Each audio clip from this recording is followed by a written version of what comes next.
Get your ass up, man. Get up. You. Yeah, man, you. Yeah, you. Get your ass up. They say no sleep for the righteous, so get your ass up. Some people say no sleep for the wicked. Get your ass up. Guess what, guys? It's Thursday. It is Thursday. And if it's Thursday, it's Sound System Day here at SoundChatRadio. So get yourself in gear for a very, very, very, very, very good day here at SoundChatRadio. You know, sometimes I often kick back and try to, wonder to myself, what day is my favorite day here at SoundChatRadio? What day is my favorite day here at SoundChatRadio? And you know what? Because my, my mom would say, my head I got a water. Right, which means that the brain is not working as quick and as sharp as the brain usually used to work, right? So since my head I got a water, I'm going to write it down because later on, after the morning affirmations, I think I want to ask you guys that. What is your favorite day here at SoundChatRadio? And don't think it's going to hurt my feelings if it's a day that I'm not included in. I don't give a rat's behind, right? As long as you guys are enjoying SoundChatRadio, I'm enjoying your choice. Can I say that again? As long as you guys are enjoying SoundChatRadio, I'm enjoying your choice. They say teamwork makes the dream work. I don't need to be number one. I don't need to be number two. Listen, I don't mind if I'm number 5. Can you imagine you guys rating 4, 5, and 6 people in front of Chin? That's a wonderful thing for Chin because me know say me bad, Me know say me bad. So if you guys are gonna tell me say you enjoy 5, 6, 7, 8, 10 people more than me, then me know say boy, I may have 5, 6, 7, 10 people way better than me. So I'm saying that to say, guys, if I'm not part of your selection, it's fine. Don't be scared to share with me, man. Let me know later on in the program. What day, not which program, which day are your dear on SoundChatRadio, man? Which day is your day? Today is our Sound System Thursday, so later on in the show, I need you guys to actually throw some sound system questions and sound system topic my way. Right now, I'm gonna admit to you guys today, I am beating a rock up, Pico. Right, so I'm gonna allow you guys to do most of the chattings today, right? Because I'm just, I talk to you guys and tell you guys why I'm beat later on. But yeah. So get your ass up. You got work to do this morning because our Chin is depending on you guys to keep the conversation going. And I think I should be able to depend on you guys to keep the conversation going every now and again. But for the most part, I'm the chatter. I'm the number one chatter, as the kids call me, right? The number one chatter. I never shut up, right? But this morning, I need you guys to kind of take over my job a little bit and, guide me, usher me through today's program as we make our way till 10 o'clock, right? With some interesting things to talk about, right? But guys, don't call me up with no foolishness where I don't have any facts to, because somehow dangerous no rock up pico. Right? One just grab some things off of the internet, one don't check them or nothing, and then just run with them and just chat off with them about them, and then we're down, that's all. And find out say nothing no really go so. And then everybody up the line look stupid. Me not depend on something there.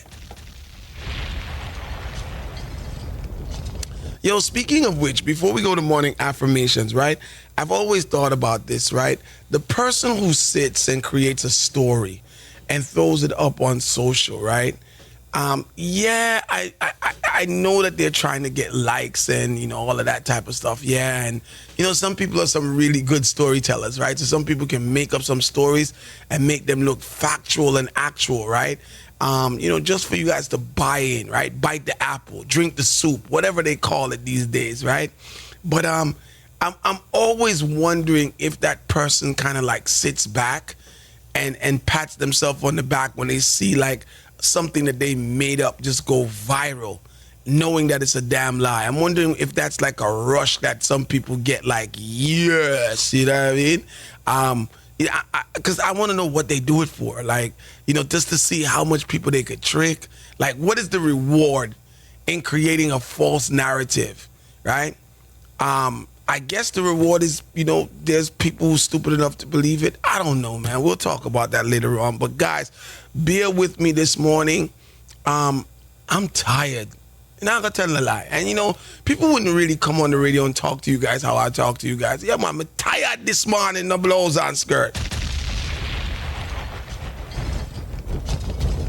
And let me tell you, before I go to the morning affirmations, this morning was one of them mornings I said, you know what? Right? I'm not going to make it into the office today. But now I force myself to get into the office today. But you know what?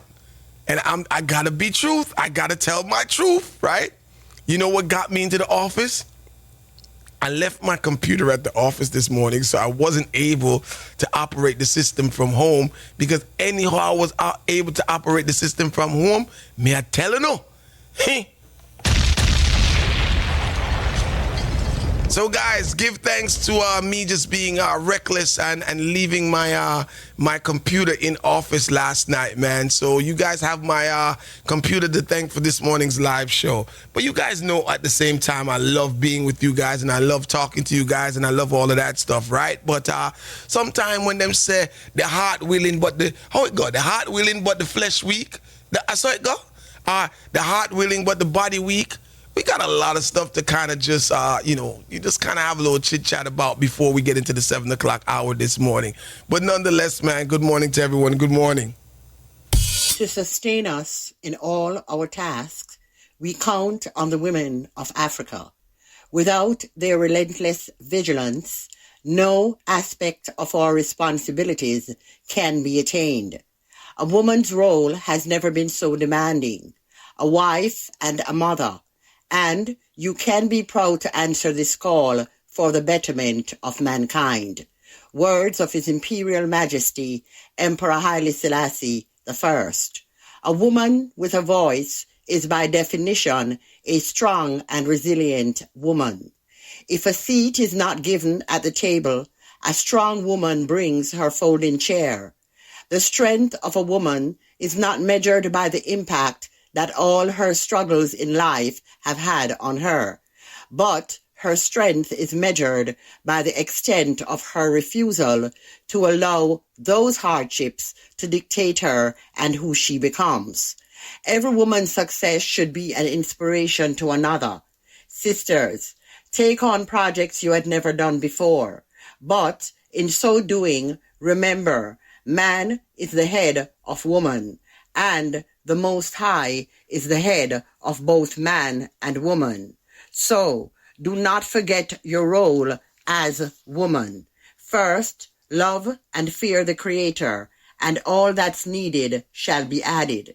Be a helpmate and not hinder. Support your patriarch emotionally and domestically without exercising power over your husband, but instead have power over yourself. It's called self-empowerment. A quote from the Honorable Marcus Mosiah Garvey. I quote, "A real man cannot live without a woman." End quote. Again, your power is not to manipulate. Instead, be humble. Humility is not weakness, but power. A virtuous woman in this time, who can find her? For these few words, I give thanks. Good morning, everyone, and good morning, Sister Angie. Good morning, world. It's SoundChatRadio in the morning, 718-554-8598. Time now is 21 minutes to 7 o'clock. So we can do a little chit-chatting as I take you guys till 7. At 7, we will start the morning program, and then after that, we will glide our way up until 10 o'clock. Now, guys, if you're just tuning in, today's your day. Today's your day to get involved. Today's your day to kind of pull us through this morning's program with some great topics and some energy and some vibes and them kind of something there. You know what I mean? So make sure you guys are ready to joining on the fun and the festivities, right? Sometimes, can I guys, can I share something with you guys real quick that I should not share with you? Can I? I wanted to share something with you guys that I should not and not supposed to and all those other nots, right? It bothers me so much when somebody tampers with this computer, man, because the computer is just so basic and it's so easy to use, right? And I like the flow of how I do my show. And then sometimes you come in and you're looking at the computer and you're seeing things all over the place and you're saying, but for what reason would somebody have to press that or move that or move that or move that? Doesn't actually make sense at all. So you know what that means to me, right? I mean, I always say to myself, say, boy, one day I want to just figure out who no know what them I do because somebody no know what them I do. I just wanted to get that off my chest this morning, man, because I was just about to play one of my, popular selections. Because, more time music jumping in your mind and you say, all right, man, I'm going to beat that song, yeah. And then when you turn to beat the song, you're like, but wait a minute, where's the damn song? What's going on? Want to say another official good morning to everybody locked in. Don't matter if you are in the afternoon hours, if you're in the morning hours, if you're in the night hours. Welcome to the experience here at our SoundChatRadio. Definitely proud to say that we are fully international. Not many platforms can say that. And I also would like to say it's a special feeling knowing that people from different parts of the world, take time out of their schedule and listen to SoundChatRadio. They got so many different choices of radio to listen to, but there's something that just pulls them to the conversation and the interaction that we have here at SoundChatRadio. And when I step out the road, when I step out on the road, when we do road, as we say in Jamaica, when we do road, and the more and more we do road, is the more and more I realize that our people are listening. And once they are listening, we have a responsibility to kind of keep feeding them with the content that they love, right? Because we want to keep them. We don't want to lose them. We want to keep them, right? So as the people who join us, right, get comfortable, we have to keep giving them the what brought them to us in the same, in the first place, right? So there's our responsibility, and heavy is the head that wears the crown. Good morning, caller, you're live. Yeah, Chin, good morning, calling live from Baltimore. Morning. Hey, Chin, I was already cussing this morning some other computer this. I said, listen, this man better sort out the thing, man, and string up the thing properly, because Thursday is my day. I don't let me want to hear, I beat two. I think I beat 2 or 3 this morning already, so I'm off to a good start. As they say, you about to fix your mouth to say something. I have to refix it. You know what? You have to swallow your spit this morning, don't it? Yeah. And then I had to use your comment on me, you bugger. You know what I'm saying? But then real quick. Yeah, when Thursday come, my body is on quarter tank because, the ripping and running and things. Because even now this morning I'm moving a little late, but I got a live load, so I get to relax some this in the sound check. I get to lay down on my bed in the truck instead of running up and down. The second thing is, I saw something with Nesta, man, the artist, man. And would you need to do a collab with this man? This man do a thing on butterflies, and, he puts his little 2 cents in it, and, the man's bad, Yo, I know he bad, He's a good artist, and I've been trying to get him in the studio, but I haven't had any luck. But he's a good artist. I want to talk to him. The man have the Empress. He have them weak in the knees, man. If they wearing their skirt to their ankle. And let me tell you this, right? He got them. The man wicked, man. I said, what? Let me tell you this because I think you don't know the inside, right? Some people are probably like, who the hell is Nesta, by the way, right? Nesta is a new young reggae artist, right? And let me tell you how he got on my radar, right? Gramps Morgan called me. Right? And this is what I love about real artists. So I just want you to listen to this story real quick, right? This is what I love about real artists, because real artists, they respect the art and they want to see the industry move forward by every means. It doesn't have to be centered around them. Gramps called me out of the blue and he's like, yo, India Irie, which is what would you call it? Neo soul, artist called him and said to him, yo, Gramps, I found this kid online that I think you need to pay attention to, right? So he wasn't even on to Nesta either. So India Irie calls him, puts him on to Nesta, right? He messages Nesta based on the work that he her Nesta putting out there, right? Yeah. Gets to find out that Nesta is from 12 Tribe, and we grew up with Nesta's father. Oh yeah. Yes, it's Small like world, small world. So and he have a kind of neo. He kind of have a kind of neo vibe too. Yes, I guess that's why she. Yami Bolo, a little half pint in him. I was just analyzing him. I say, yo, this man have an old school spirit, man. With I guess that's why. I guess that's why she loves him so much. Now, let me explain this to you, right?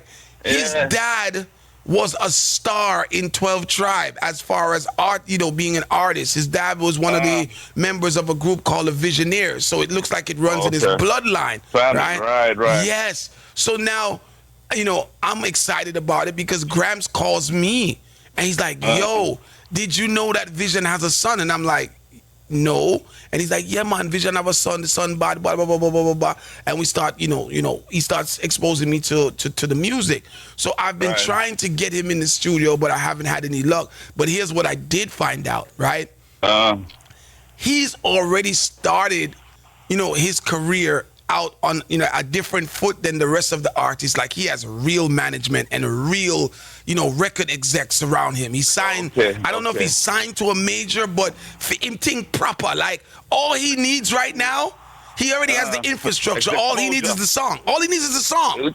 But if he's the same one that sing "Drop Dead Gorgeous," I think it's him that's singing too. No, I don't know. I don't know that one. Listen, man. But listen, if you get a link to him, tell him same need for come on sound chat. Here, sir. Well, if I reach up the road, I'll find him, man. Because you're the man wicked, man. And you're on the gram. Young people, y'all just Google him and thing. Y'all go see it, man. But anyway, Chen, you say we're running the show today, so I'm talking a little too much. Next. Yeah, man. Big up your on the line. Next. Big up yourself. Big up yourself. Yes, sir. 718-554-8598 is that number in studio. I don't mind getting young artists into the studio, by the way, guys, right? I think that it's great when you can get young artists to talk to before it explodes for them, especially when you know that it's going to explode, right? So if you can get young artists into the studio and then when they grow, you can say, yes, I was, I saw that vision. It's something that I think is very fulfilling, right? It's equally as fulfilling to me as getting the phone lines to ring and generating good conversation here at SoundChatRadio, right? Being able to bring a young artist in the studio, have them tell their stories from their humble beginnings, and just hold a vibe, and then later on you're like, yo, I spoke to that artist when they were younger, and it was, because chances are like you're not gonna be able to get an interview with them, sometimes later on when they actually explode. And you know who that happened to me with? Alkaline, right? When I was operating the SoundChatRadio out of Jamaica, right? I was one of the few foreign medias, probably one of the only ones, I'm being honest with you, right? Because we were in Jamaica, right? To really have a good sit-down conversation with Alkaline. At the time that I spoke to Alkaline, he was being managed by two individuals, young youths, right? But they all had a vision for him to become this major artist. It was the time when he still had the tattooed eye thing, right? That was the whole thing, whether his eyes were real or they weren't real. And he was creating waves in Jamaica, right? In the dance hall, in the local dance hall space, right? And I got the time to sit down with him, hold the vibes. We didn't tape it though, right? And that's the crazy thing. Like, I wish I knew back then that the camera should just stay on no matter what you're doing. Because you don't know what's going to happen and you don't know what's going to be, what's going to be valuable in the future, right? So I sat with him and we had a really great conversation about, what he was doing in the music. Now, years later, he is, he calls himself the man himself, right? He's big and I can't get an interview with him, right? So that's what happens sometimes. Like some of the artists, they get so big that, you just can't reach them. Right? And if I had that young interview with him, it would be so valuable, right? So I get an adrenaline rush at interviewing young artists as well. I'm just, and guys, when you hear me say that I really want to interview an artist, is because I really admire them, especially a younger artist, right? Because, you know, you can't say that I want to interview them because of hype and because of views and all of that stuff, because ain't nobody really know them like that. It's just that when you see real talent, you can't deny real talent, man. And I'm a sucker for great conversation. You guys know that, right? I like to conversate, right? And I feel like, you know, certain young artists is a really great conversation. Call you live. Good morning. Good morning, Chin. This is China calling you. Thank you so much for getting out of your bed and coming in today. Yes, I tried to make you guys feel a little bit guilty this morning, but I don't think it worked at all. But I tried, you know? Well, we really appreciate you, and we appreciate that you came in. You know, Nesta is actually going to be at Central Park today at the Shaggy Show. I'm so excited because I'm a huge Nesta fan. Well, you know, sir, me have to pass through the Shaggy Show and see what I go on. Yeah, you have to, because there's so many artists, but Nesta's the one I'm excited to see today. Ah, that's very interesting. And again, he's still like an underground artist, like, because, you know, even have that hit there yet, but so much people are, you know, interested in just seeing him perform, right? I'm guilty because I missed an epic opportunity to watch him perform because he was opening for Protege. But when I got in the actual building, he was coming off a stage and it was time for the band change for Proto, so I missed the whole performance, right? So I haven't gotten a chance to see him perform yet, but I'm good. So try to come out this evening then, if you have time, and see him. I will. And I hope to see you as well. Yes, you'll be seeing me next week, as a matter of fact. I set my appointment. I'll be coming into the studio. So I hear. I've been informed, right? Thank you for passing through. Yes, and I got your mangoes. I will get them. Yeah, I know the payment. Admission is mangoes. Thank you for not forgetting. No, I wouldn't forget. All right, big up yourself. Take care. 718-554-8598 is that number in studio. 718-554-8598 is that number in studio, right? 718-554-8598 is that number in studio. Yo, every time, right, that someone corrects me based on some of the words that I may say, right, it kind of allows me to understand how bad American people speak, right? Because, you know, some of the words that you use, well, I'm speaking from my perspective now. I don't know about you guys who grew up in the Caribbean English-speaking countries, right? But American English, right? Some of the things that we say is so embedded in us that we know it's wrong, but it still comes out of our mouth anyway, just by what we like to refer to as force of habit, right? And that's another slang that American people use. Force of habit, right? It means that you just do it, you know, out of just doing it, right? And it kind of reminds me of how bad, you know, we talk, right? So I'm reading here. The word is converse, never conversate, right? Right?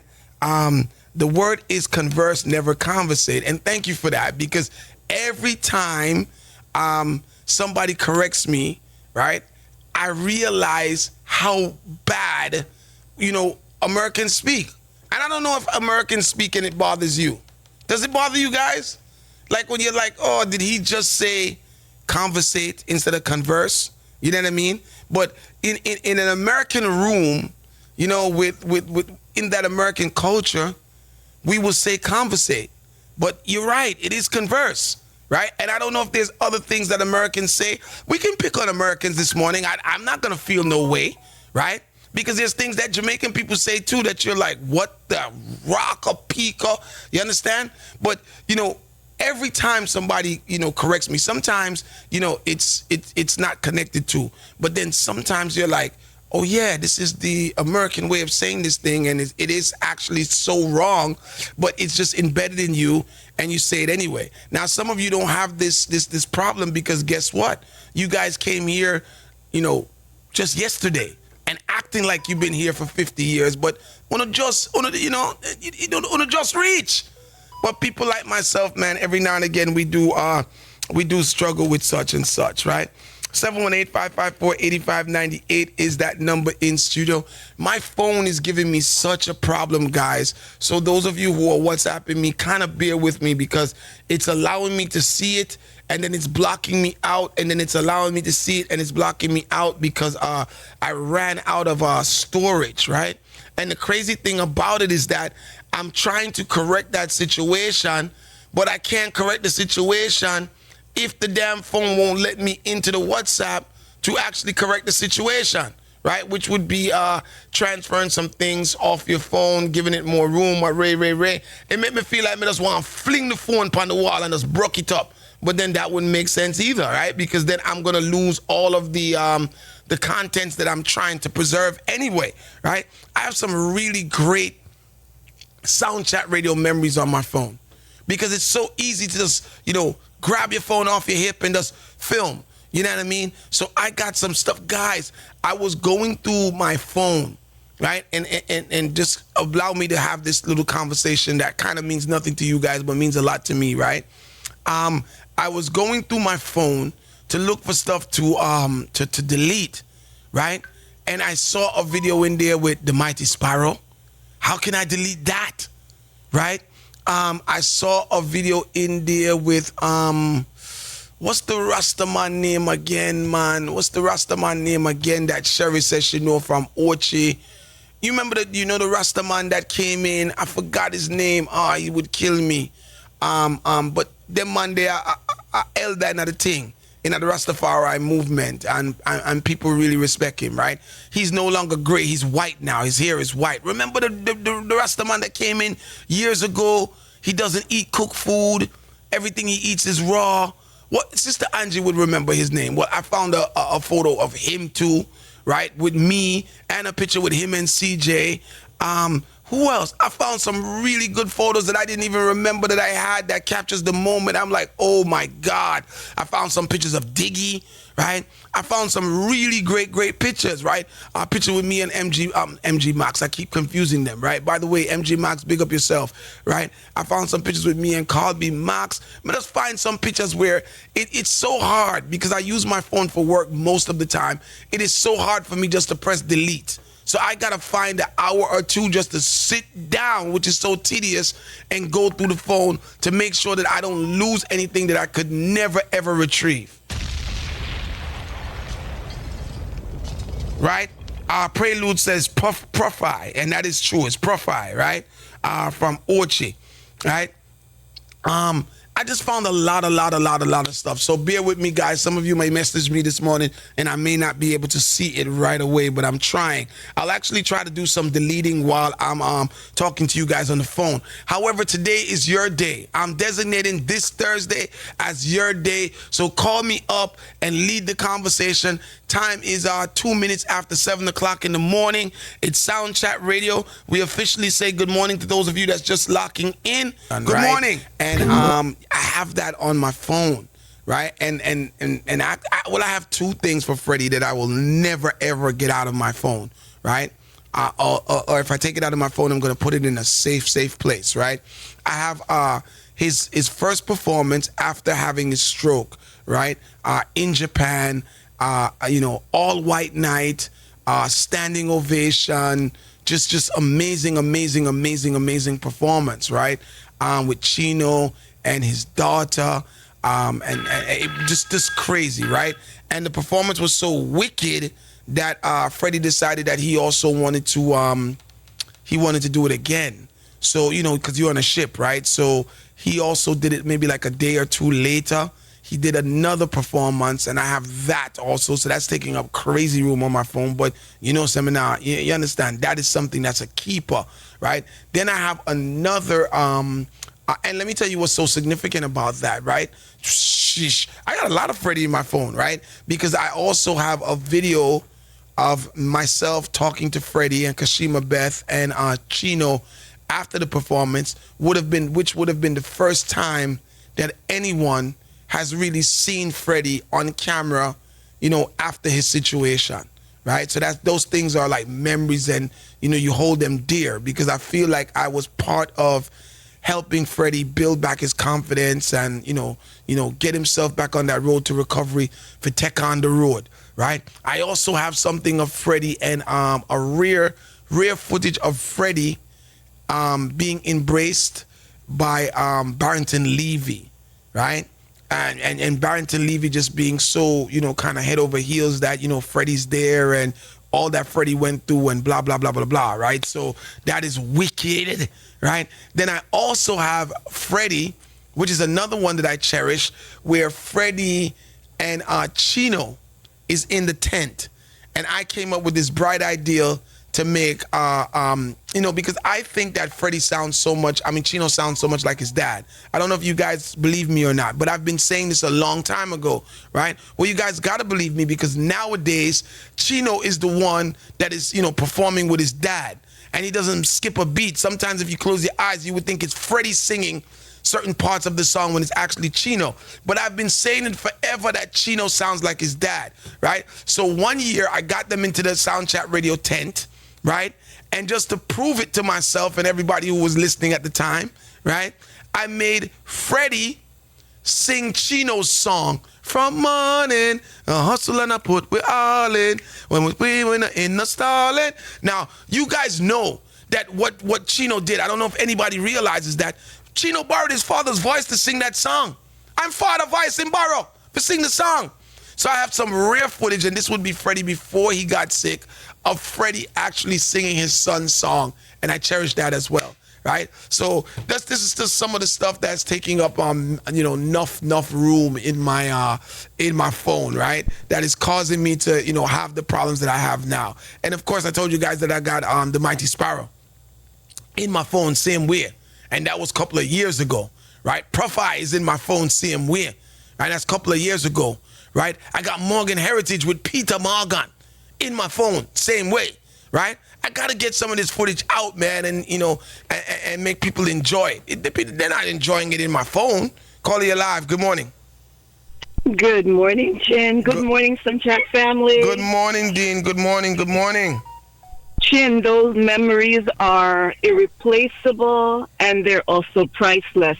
I get it because my phone gives me a hard time sometimes too because it tells me that I'm out of space. And I have all these videos from my children's dance competitions as well as gymnastic competitions that I am so afraid to get rid of it because if I get rid of it, then there go the memories. Mm-hmm. And you see, the memories bring you back to this place, right? And it also lets me know my journey, and it lets me know the people who supported me. Looking back at the footage, it's like a whole lot of different emotions that go through my mind at one time. And I'm sure when you're looking at your footage in your phone as well, right? It's the same thing. Yeah. We take these Absolutely. things because we want to remember the moment for the most part, right? There you go. Yeah. And you're right. Sometimes you don't even remember certain things. No, you until don't. When you look at the images or the videos and you're like, oh my gosh. Yeah. So especially if you're looking at absolutely get somebody that's no longer with us anymore, right? Oh my goodness, yes. That is something. Absolutely. That is something else. When I was younger, right? And guys, you can slap me in the back of my head and give me a cork off for this, and I'm on my forehead. But at one point, before you start to really understand life, and there's a lot of things that a lot of us had to kind of figure out by ourselves, right? But at one point, when I was much younger, I used to think that when you pass on, when you make the transition, like everything that you did also leaves with you. Well, but this is why it's important for those who are left behind to have those memories to keep it going. Yeah, but I was stupid enough to believe that everything that you've done just leaves with you. But think about what the world would be if when people die, their works disappear as well, right? We would have never been able to advance. Yeah, we would never be able to advance because here's the crazy thing. And I know the phones are blazing and I'm having a silly conversation this morning, but what the hell? Sometimes I just feel like having silly conversations, right? Can you imagine, right, if things become undone when you leave the earth and you make a transition? For those of you who believe in that whole leaving the earth situation, right? But let me just say, when you make a transition, think about this, right? Most of the time, during our journey, it's somebody who introduced us to somebody who introduces us to somebody who introduces us to somebody, right? If one person falls out of that link because they passed away, your whole life is different. You understand what I'm saying? Do I sound like a moron, or am I talking truth? No, not at all. We all add something. It's almost like a painting, right? We're all adding something to that canvas. And if we are not there, then whatever we added would no longer be present. Exactly. It really is sad. Exactly. Big up yourself this morning, Dean. 718-554-8598. From Mawnin, we are hustle and I get, we're all in. Call it live. Morning. Morning. What kind of foolishness you want to talk this morning, Privilege? Well, whenever that kind of foolishness, I say, when it comes to the phone business there, the phone company, them love to see on our coming up, because them ready to sell on a new phone. You hear me? Not me, though. Not me. When it comes to them phone thing, my suggestion is you have two options. You can either get a memory card in a 1 gigabyte, not 1 gigabyte, a 1 terabyte, which is 1,000 gigabytes. So you can load up a whole bunch of videos and blah, blah, blah on top of it. Or you can just get a Google account, right? When you set up the Google account, whenever you take a picture or you do a video, it uploaded to your Google account automatically. Then you go in your phone and just delete that. And just delete it. And I need to do that. But you're talking to a caveman. But I'm sure that you guys will get me up on technology, because it's really, really... And you know what app is giving me the biggest problem on my phone? WhatsApp. That's the biggest problem I'm having. Yeah, WhatsApp. Everything else is working fine, but WhatsApp is giving me problems when I'm, trying to get calls coming in. It's also giving me problems with my, just accessing it, because it's saying that the phone storage is full. But I'm reminiscing with you guys this morning about the things that's in my phone that's making it so hard for me to, get rid of it. But sir, if you do them, when it comes to WhatsApp as well, you can also go in at the settings with that, and delete some of the duplicates. Yeah, I did that one already. Before you hang up, it's Sound System Thursdays. You know what I have in my phone? Some rare footage of King Jamins and Danny Dread working together, and I think it's a tenor saw dub plate I play from King Jamins, and the two of them and them are a whole of vibes around the sound system. Now, how me can delete something like that? Talk to me. Can't delete that, but sir, on Thursday, just a suggestion. When it comes to them things, them, I don't know who are on the account, but that would be a great look to upload some of them video there, like a post on an Instagram post on Thursdays. Well, what I'm going to do is just start firing them off to Instagram, the ones that I'm willing to share right now, right? But I still got to get them out of the damn phone first, you know what I mean? Yeah, I would recommend get a external hard drive first. But I have to ask you this before you go, right?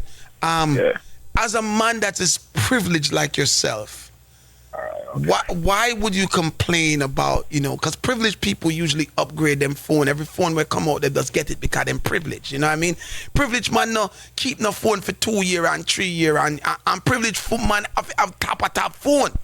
So when you tell me, say, really in the phone thing, and phone man I rip way off and them thing there, me I start for one if you contradict yourself. Well, as a former computer information system major. Go ahead. Go ahead. I know say unnecessarily the phone itself. Sometimes, and as I said before, sometimes you have to go down to the level that remind yourself. Say you have to remind yourself, say you're privileged, so you have to come live like we more time. Yeah, I got to have to do more time. So the phone where I use, is in the Toyota Corolla where I drive. Talk to me. You're on this Toyota. That car them give me for drive, so it's either that or a Prius. I mean, I don't want even a Prius. 718-554-8598. Oh, man. Call you live. Good morning. Good morning, Jim. What's going on? Good morning. Good morning. I was just talking to Mr. Privilege a while ago, man. Just having a little fun in the morning. What's up with you? I was listening. He's right. to be privileged doesn't mean that you have to be wasteful. So, if you're privileged, your money's in the bank. Your money's working for you. A phone, your money ain't working for you. Yeah, but we gotta acknowledge which privileged person we're talking to. That guy, right? We're talking to the privileged man that talks about peasants. And he, and the one that calls in and tells us he cannot relate to our stories because, he was in a different situation than we were. So I'm just wondering why this privileged person who doesn't do what the peasants does would be, penny pinching when it comes to having a privileged phone, or He's not really. He's not really privileged, because when you're privileged, you don't talk about being privileged. You just move. You know what I mean? You know what? I think privileged people don't even realize that they're privileged. How about that? Exactly. You just move. You just do your thing. It's just your way of life, right? That's all you're used to. But he was right, though, Chin, on the SD card. Yeah. If you can get an SD card, do you have a slot? When you look at your phone on the bottom, right next to the pen and the speaker. No slots to put in any SD card, though. I don't see it. Maybe it's there, but I don't know. It's like really thin. It's a thin outlet.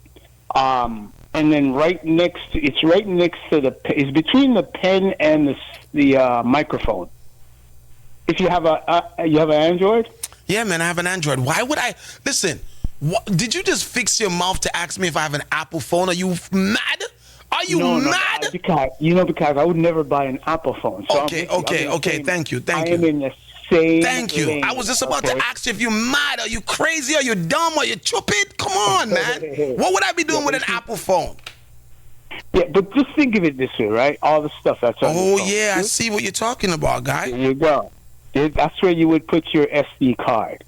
I'm wondering if it's the chip that goes in there, though. It may be the chip and not an SD card. It's when I say an SD card, it's like a little. It looks like a flat chip extended to a. I don't know how to describe it. Like, we'll figure it out. Yeah, but you can just buy that, right? Just think of it this way, Chin. You're a sneakerhead. You have a ton of sneakers in your closet. You store it away, right? You're only going to use it when you need it. It's the same exact way. Move that stuff to the SD card, and those draw feet when we need it. Exactly. Rather than it's like carrying around your sneakers in your pocket. Yes, I understand, sir. I understand. Can we start the show now? Question. Okay. I have one quick question. Go ahead. What are you doing? What's CJ doing for the summer? Seriously, I'm serious. Listen, basketball, man. I can't get this kid away from basketball, guy. I cannot get him away from basketball. And he's doing well. And his coaches, I'm blessed, right? I'm blessed in the fact where, and I hope you guys are paying attention to the things that your kids are excelling in as well, right? Yeah. I'm blessed to the fact that and let me just say this, because I don't think he's listening this morning, right? Right? Does he listen ever? Yeah, I don't think he listens sometime, but I don't think he's listening this morning, right? At one point, I was that parent that used to sit on the bench and be like, "Yo, my son is not good, but he loves this, and I gotta support him, right? But he's not good. He's not good." I would never say it to him, but it's like, "Yo, he's not good." And he would complain and he would whine and he would this and that, but you had to find a way to be like, "Yo, you got to work harder. You got to work harder." He's not good. But now I see where the coaches are giving him way more time. I see where they're including him in more stuff, right? And they're talking to me and saying, "Wow, CJ has come a long way." So I feel good about that, and I feel good that I didn't stop him from doing it because I felt that he wasn't good at it. You know what I mean? Exactly. So now, the problem is we don't get to rock out for the summer because basketball is in my way. You know what I mean? And I don't want to take him away from that. So just to answer your question, he's doing good with basketball. Hopefully you guys got your grandkids and your kids that, found something that they're really into. Yeah. And that's a wonderful thing. That's a really, really wonderful thing. It's not about bragging about the kids, but it's about Supporting. supporting what they're doing. Yeah. Yeah. All right, brother. All right, 718-554-8598 is that number in studio. 718-554-8598. Call you live. Good morning. Morning, Jim. Morning. Morning. No. Yeah, I have a certain weatherman in a way. I have some dollar privilege. Mm-hmm. See them here. I'm called. I'm called. Dolly is first. What? This man is a man of many names, but his most recent name is Privilege, Mr. Privilege. Yeah, well, it's the weatherman we have dolly privilege. You know, that's what I'm saying. Boy. So yesterday I listened. I think Clear the Road and me I'm calling up. I think Clear the Road and. You know, say, we are Jamaica, the man left SoundChat and gone. Yeah, man, him not gonna mess with the people them at Jamaica and them geek to him bad down there. Him never tell you. No, him not tell me what go on a yard. Him did there yard? No, him tune off a SoundChat and gone tune in from Jamaica and decide to call them down there and them geek to him bad. So, hold on, cause today come in like a Friday morning. Hold on. So, where him do call a radio station in Jamaica? With him privilege foolishness? Yes, the man, because I'm going to diss them, I'm going to diss them with the whole, I must say, them team gone home, Argentina. And then the man said them meet him up mad. The man said also a woman call like the boy kill him. Oh, man. But you know, all the way I go on still, you know, some don't support the Argentina thing. I'll be honest with you. And you see, and you see, right? You guys see what we were talking about here at SoundChat. Why some of our conversations, when we decide to be serious, our conversations are so solid and potent, right? You see what's happening with Ice Speed, right? You see that they were calling him a monkey and disrespecting him, not realizing that he was on a live with millions of people watching him, right? You see what happened. Yeah, man, and I want to tell us that the other player, Mbappe, them a beat him bad too, you know. And when I say them, I'm talking about the Argentinian sports fans. They were dissing Ice Speed and basically making monkey gestures and all kind of stuff. And it got caught. For those of you who don't know, it got caught on his live stream because you know that kid is always live streaming, right? And now it's this whole big situation where they're doing an investigate because they gotta, you know, of course they can't ignore it, right? Because not only did they do it to Ice Speed, but they did it while he was on live. So, you know, millions of people now see what the Argentinian fans are going with, right? So FIFA is now launching this big investigation. And we're talking about the fact that you guys are advocating for a team, right, that doesn't like black people. You guys support jerseys that doesn't like black people. My argument was not centered around Messi, so to speak. You cannot take away Messi's talent. You cannot take away the fact that he is an elite member of the sport, right? One that will be, you know, is iconic and will go down in history. You cannot take that away.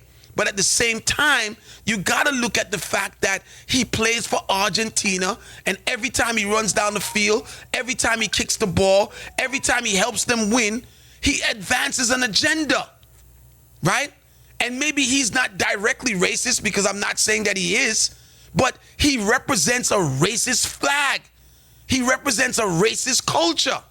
That's all I was saying, right? So those of you who are fans of Argentina, you basically support the racism, you know, targeted at your own people, which doesn't make sense to me. Stick to the damn conversation, right?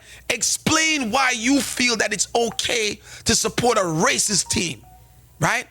Admit that you are putting football or sports over race. That's all, right?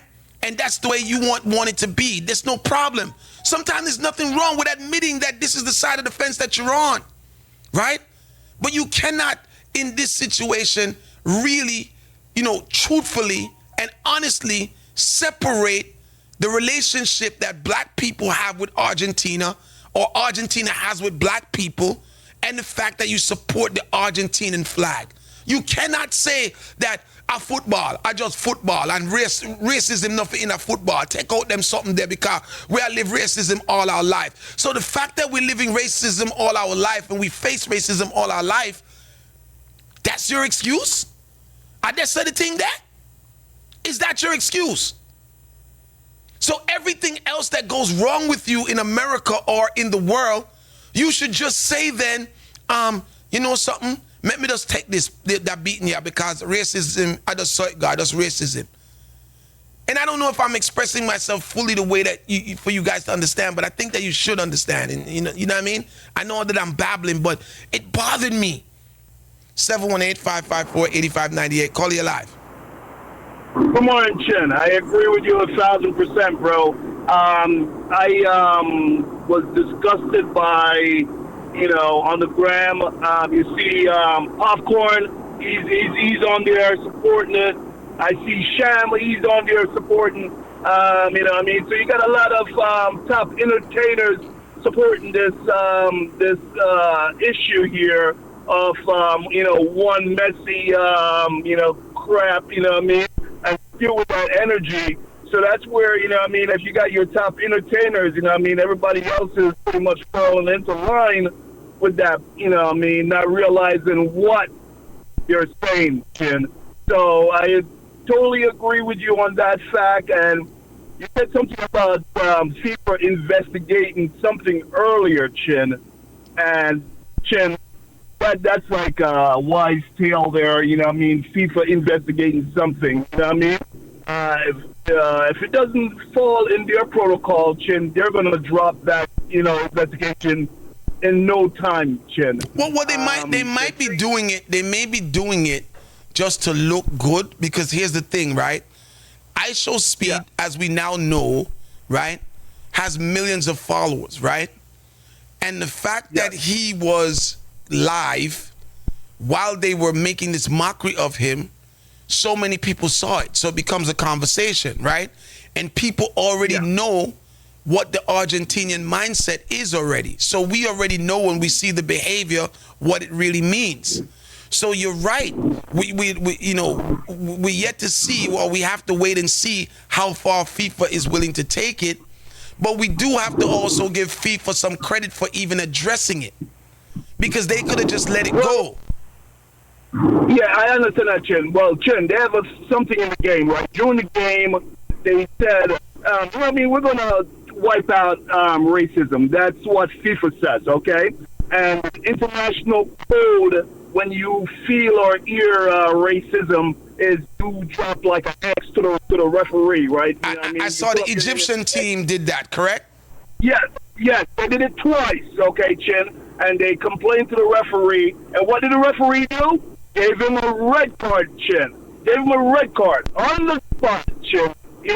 So, if you're supposed to be, following the rule of the law, and they're giving you a red card, that, this is so blatant. And the last thing here, Chin, everybody in the world is talking about this right now, how corrupt FIFA is and what's going on the agenda. Everybody sees the agenda and talking about it, and does FIFA care? No. You know what I mean? So this ISO Speed, do they care about this cat? No. They don't care about him. So, what I'm going to do, Chin, I'm going to take a look at whatever, and, a couple days later, when it's out of the mainstream media, then I'll come back and say, hey, we apologize or whatever, to appease whatever is going on, Chin. So this has been...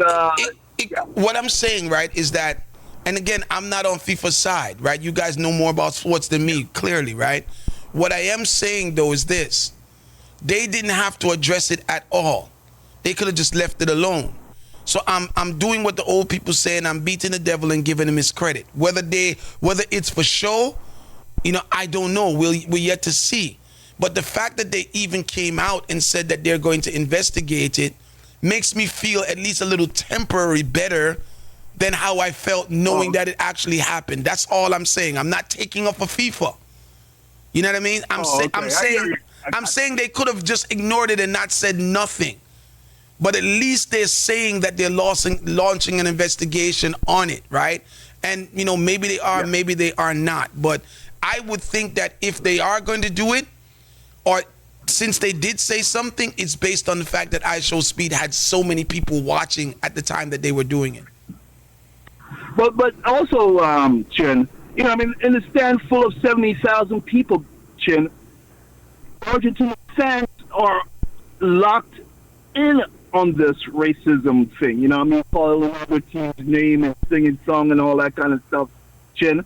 So it's not only the players, it's the fans that. This thing with iShowSpeed has nothing to do with the players, though. This is a fan-based thing.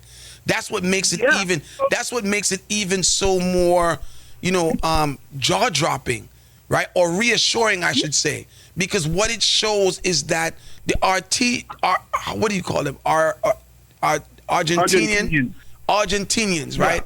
What it shows is that the Argentinians definitely have this mindset of how they view black people. But Chin, wouldn't you, if I'm calling you, Chin, a pork eater, I'm just going out off the, you know, hey, Chin, you're a pork eater. Wouldn't you come out and defend yourself? Hey, buddy, I don't eat that. I don't eat pork. Wouldn't you defend yourself, Chin? Right, and this is what I'm saying. You never see any one of these people saying that they are not what we're accusing them of being. Right, and you have a point. Exactly. Let me take another one. The phone line is blazing. 718-554-8598 is that number in studio, guys. Listen, I'm going with your content this morning, guys. Call you live. Yeah, Chin, morning. Morning. But me not beat Argentina, but let me tell you something. Argentina alone on the boss. Italy, Spain, I see him thing, so not beat up Argentina, so. Italy and Spain, I see him thinking about. We're beating Argentina because where it is that we have racism in our own America, right? So let me just clarify this for people who take your stance, right? Right? Because and no disrespect to you, I don't want you to feel like I'm being. Hold on. Let me answer something. Go on, talk. I don't want you to feel, you know, that I'm being disrespectful, right? But I do believe that whole thing is a cop-out, right? Because here's the thing. We ain't talking about Italy and Spain. We're talking about the fact that we as black people have a nation who went through whitening, that up until this day, today, them not like black people, right? Up until this day, they blatantly let you know that black people are not welcome in their society, right? Up until this day, they have a franchise in their country called the Big Nigger Burger. And the reason why the burger is called a nigger is because the bun for the burger is black, right? But then we still have our own same people walking around in their jerseys and fighting over, you know, whether or not they should be victorious at World Cup. That doesn't make sense to me, bro. So we're going to stop it because reggae artists then go to Argentina but perform, right? You have reggae artists that go to Argentina and perform for them over there. Mm-hmm. So I the same racist people them I get the show done. I get the artists them over there. So how you look on that? So I don't know about reggae people going to Argentina and perform. But if they years me know say reggae people are artists, have Israel Vibration, the whole of them toots, all of them got them place to go perform. But again, this is what I'm saying. So, and again, Bob and all of the greats went to places that wasn't black people friendly and performed, right? So everybody can be racist over there, Bob. Racist people are in your backyard, so we're not saying that racism doesn't. We live in our racist country, right? I'm not saying that. So you're saying that. Listen to hear what you're saying, right? All right. Let me make it as simple as this, brother. Right? Let's make it as simple as this then, since that is your defense, right? You might as well just wear a Trump shirt. It's the same thing. It's the same. No, hold on. Let me reason with you. Since you're trying to corner me, right? No, I'm not corner. No, but fight racism and the own man I go there go work. But hear what me I say, brother. Right? Just hear what I'm saying. Why them not turn on the money then are the show when they get the show them over there? Marlies them go there. If that is your stance, then you might as well just wear a Donald Trump shirt because racism are racism. So why do we care that Donald Trump is racist? Man, just wear him shirt still because What you mean? Them money are performing in America. So and Donald Trump is, America. Donald Trump are the president of America, and reggae artists are performing in America. So make with us wear Donald Trump shirt then. What the big thing? You're not gonna see it that way, there. It come like me don't know if the analysis from ever use right, but it's like how yard man I say man, I burn up Batman, but I take Batman money for sure. You know how that. So you understand that. So basically, the relationship that we have with homosexuals, right, is contradictory. So you're saying that, like other things in our culture that's contradictory, we should still have this relationship with Argentina, correct? Because I just saw it go. No, me not tell you that, but me say me see things that go on when I fight. And it happen, because if the artists them are going to go work, Rasta, and I say them so racist, how we black artists them are going to go work. And that me want to know how we black artists them going to go work. So let me ask you, because it seems like I know what the answer to the question is, and I'm not fighting you about it. You are a supporter of the Argentinian team and Messi and all of that stuff, correct? To be frank, I grew up supporting Argentina and Mexico. Those were my two favorite teams. You know, see, me grew up and support them. Because in Jamaica, me grew up and when me grew up, everybody up on the Brazil wagon. Matter of fact, these were the teams when I was growing up: Argentina, Mexico, Germany, Brazil. And them the team that me grew up on here, Jamaican people I embrace. But for me, my team was always Argentina and Mexico.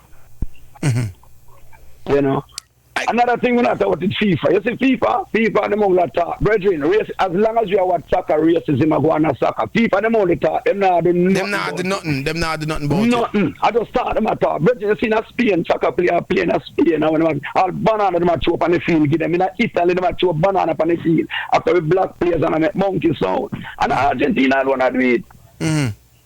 That's how we black players then go to in those countries when they play there. Well, listen. I'm not saying that you don't have a point. You do have points. You know what I mean? I'm definitely not saying that. But I am gonna stick to the fact that we with this Argentina thing, everybody's gonna reach for another example to compare to why or justify why they don't see that it's a problem with Argentina. And I get it. I understand. I totally get it. So good morning to you. 718-554-8598. Boy, I watched the phone line them I blaze this morning and she not chat about nothing. Call you live. Yeah, man, Jim, bless up. You remember Tuesday, you asked about one of the reasons why they made black people so much. Remember Tuesday? Yeah. All right. I'm not here to go part of thing. So this comes from the Bible is though. Not saying say the Bible advocates for racism, but people take it and spin it. Like them white church man about then take it and spin it and label black people as evil because of one in two. And I'll tell you what. I think one of them biblical man did have must have two sons. I think one of them named Ham. See it? Ham and Japhet. Yeah. What happened now is that I'm no father. He said my father nakedness. I don't know. I would assume he's naked, but people have other theories they don't want to spin for it. You understand? So him say him see him father naked and go tell him other brother. But it's actually Ham, Shem, and Japhet, But hold on. But it's somewhere along the line I come from. You understand? But one of the sons see the father nakedness. And inform the other brother say, well, say daddy runs so naked. And say, hey. And say, all right, come and show you. I'm going to show the brother what I go on. Then now the brother go tell the father, say, okay, I'm come and tell me, say, boy, I'm going to come see you so and so. So through that now, the father cursed that Sunday and run him out. So them white church leader know say here what happened. If you don't want them cast out are the black race at enough. So the thing come from Ham race, them black and them are evil. So from them time until now, them keep and teach them thing in the church so boy black people curse. Because they come from Ham seed. And Ham seed them basically a cursed people. Well I have a more simpler version to the whole thing that gets me in trouble every time I say it. Right? Yeah. And I do think that this white superiority complex is a biblical thing, right? Yeah. I'm not connecting it to actually where you're talking about Ham, Shem, and Japhet, but I am saying this, and this is just my theory that I hold close, right? if people continue to interpret the Bible as the Son of God being a white man, right? Then anything else that doesn't look like the Son of God has to be beneath, anything being good. And that's just that's the way I look at it, right? So the white race, in my opinion, their superiority complex comes from the fact that they were taught to think that Jesus is of their race, right? And if I am of the race of Jesus, then anything else that's not the race of Jesus cannot be as good as me. And that is how I look at it, my brother. That's it. You're right. That's why God don't belong to no race. Because in the race you claim God, they're not going to feel they are the more superior to other races. Exactly. If it was acknowledged, right? If it was widely acknowledged and embraced that Jesus was a black man, right? Now we know the difference, but I'm not saying that Jesus wasn't a black man. Don't get me wrong. I am saying if it was embraced widely, right? As Jesus was a black man, the relationship in America or in the world between black and white people would be the reverse. Reverse, that's true. All right, one quick thing. In my opinion. Well, I'm not saying it's the same racist thing in the football game here. It was a black player from England named Johnny Barnes. I know nothing about football. All right. This is the first time he witnessed that racing in a football with Johnny Barnes back in the 80s. See, Johnny Barnes was a winger. I played for England. See, a black man filling up. See, and the man stifled the man. Stifled him to the last couple minutes and put him on. And I think it was a score goal or not his score goal. You understand? John Barnes gets no bench in an England match. So this wrestling in a football chain, I don't know. I for a long time watching. I don't know. So welcome to the club, people. We finally wake up now for a long time watching. I don't think half of the people woke up yet. That's what I'm telling you. Oh. Right? All right, man. Right? 718-554-8598 is that number in studio. Call you live. You know, I want to bring the train back a little bit. The brother that called about reggae artists performing in Argentina. But he's right, Chin, okay? I'm going to tell you. He's right, and that deserves a discussion. I can understand why people like Alberosi, Groundation out of California. Alberosi, he's Italian. A lot of Italians in Argentina. But I can't understand why Luciana and Protege and Theopulse, people like that, go to Argentina. It deserves a discussion. He's absolutely right as far as why are reggae artists going to Argentina to perform. Is it that they don't know the history, or is it that they're chasing the dollar? I know Argentina has got a huge reggae following, massive reggae following. Okay. But why are some of these great artists going to Argentina to perform? If they don't know the history, why don't they know the history? You follow what I'm saying? So that is a discussion to have. Listen, it's a great discussion to have. It is a great discussion to have, and I'm not denying what the Bridget was saying, right? I am just saying that, and I don't know if you agree with me or not, right?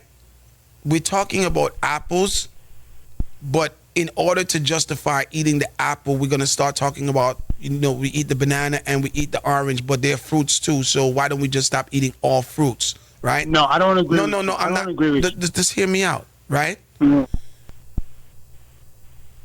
My debate or my argument that I put forward is the fact that, black people are wearing these jerseys, right? And they're arguing amongst each other, right, about a team that cares nothing at all about them.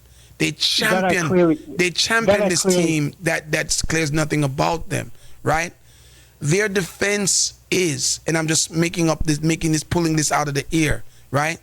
Chin, why are you running off your mouth about that, man? Leave that alone, because reggae artists are going to Argentina to perform. I'm saying we need to compartmentalize each situation. We can't use one situation to justify the other. That's all I'm saying. I don't know. Maybe I'm wrong, but I don't think he was trying to. No. I'm not speaking of that individual at all. I'm just speaking about what's going on, right? In general. So Vibes Cartel says, boy, if we're gonna talk about that, then we got to talk about all the racism that's in Jamaica and all of the things that's a racism in Jamaica, right? Because nobody wants to address the real issue, the bigger issue, right? Then we're using other things to justify your actions when it comes to supporting Argentina. That's all that's happening. But I will agree with you. Why would the Kabbalah man, so to speak, take on a project in Argentina? I will agree with you, though, that, reggae artists going to Japan could be another big discussion for us here at SoundChat Radio. Argentina. I mean, I'm Japan. Argentina. Reggae artists going to Argentina could be another discussion for us. Now, that's a massive discussion, not to be overlooked. Now, I can't have that discussion this morning, and you know why? I have to go back and research who's been to Argentina because I don't know who's been there. I'll give you some name. I'll give you one of your artists that you just interviewed, Protege. Okay. Protege has been there. Steel Pulse has been there. Lucian has been there. Alborosi, well, you know Alborosi, okay? Steel Pulse, these are some of the most recent artists that, as you'd say, mash down the place or whatever. And let me say this to you, right? What I want you to do is send me that stuff, right? Okay. So I can be reassured that when I'm speaking about it, I'm not just using your word for it, but I have actual proof to say, yo, Proto, what you that doing in Argentina, brother? You know what I mean? Right. Let's do it. Okay, cool. 718-554-8598 is that number in studio, guys. Phone lines is blazing this morning. Call you live. Hey, Chin. Yes. Chin. Professor, you about to piss me the hell off. Go ahead. If it's better to be pissed off than to be pissed on. But listen, Chin, the only thing we're doing is we're swapping out the names of the organizations, right? This is what we were talking about when we spoke about the Americans and the NFL and why they were supporting the NFL, who obviously supported Donald Trump and racism or racist overtures and things like that, right? And we're just going to keep making excuses as to why these things happen, right? So all the talking that we talking, at the end of the day, none of these people are going to stop watching FIFA. None of these people are going to stop watching the World Cup, right? Even with knowing the things that's happening, with people throwing bananas on the field, with the other caller calling in and saying, boy, 1970, me see a man throw a banana upon the field and he makes some monkey noise and blah, blah, blah. And then in the same breath, he's going to be like, yeah, so, I watch the game of the day and I say, them scored about 3 rotted goal and blah, blah, blah. Again, we don't have any respect for ourselves. How can we expect people to respect us? So let me ask you this. Community. Okay, go ahead, finish. If this was the Jewish community, I guarantee you, the ACLU, I guarantee you not one Jewish person would watch it. You wouldn't be able to be on the TV screen, none of that stuff. But for us, we just take it, we laugh, we roll with it, right? And that's why people are making excuses. That's why they're moving the goalposts now. So instead of talking about FIFA, now we want to ask Chin, what happened to the reggae artists that will go over Argentina? We're not talking about music. Because all the people that watch FIFA are not the people who encompass Argentina. Argentina is a country. They didn't say the whole country was racist. They're talking about the people with FIFA right now. Well, you didn't actually piss me off. You actually, is a kind of in support of what I'm trying to say. Like, we're using apples to justify oranges in so many words, just because both of them are fruits. You know what I mean? Right. Yeah, but yeah. Listen, man, I got a guest not in studio, but remember yesterday I promised you guys that I'm going to be talking to somebody about the beach situation in Jamaica. Well, we got that scheduled, so I want to get to that this morning as well. But I do still want to take some more calls, man. Isn't it wonderful when I can come to work sleepy and you guys just take over the conversation and allow me to just rant and rave? And sometimes we disagree, but we still have fun disagreeing in the morning. Hope you guys are enjoying the show this morning. Call you live. Good morning. Hey, Chin, the other day I told you all of these colonial countries had a whole strand on the people worldwide, from the Caribbean and all over the place. Racism is a thing. You can't paint everybody as a racist with a broad brush. Yeah, 80%, 70%, 60%, maybe majority of Argentina may be racist. You know what I'm saying? But they have people that's not. You mentioned about the music, right? that the people go in and perform in Argentina. Why not? Go there and express. Go there and the thing. You might turn a few racist people into normal people. And if that's the case, why they going to Germany to Rotterdam? Why they going to England? All of these countries are pretty much colonialized. They have racism there too. Why perform in America? You know what I'm saying? This is one of the reasons why I'm upset with FIFA. The match between France and Paraguay, I just found out 5 of the referees were Argentinians. That's the problem right there.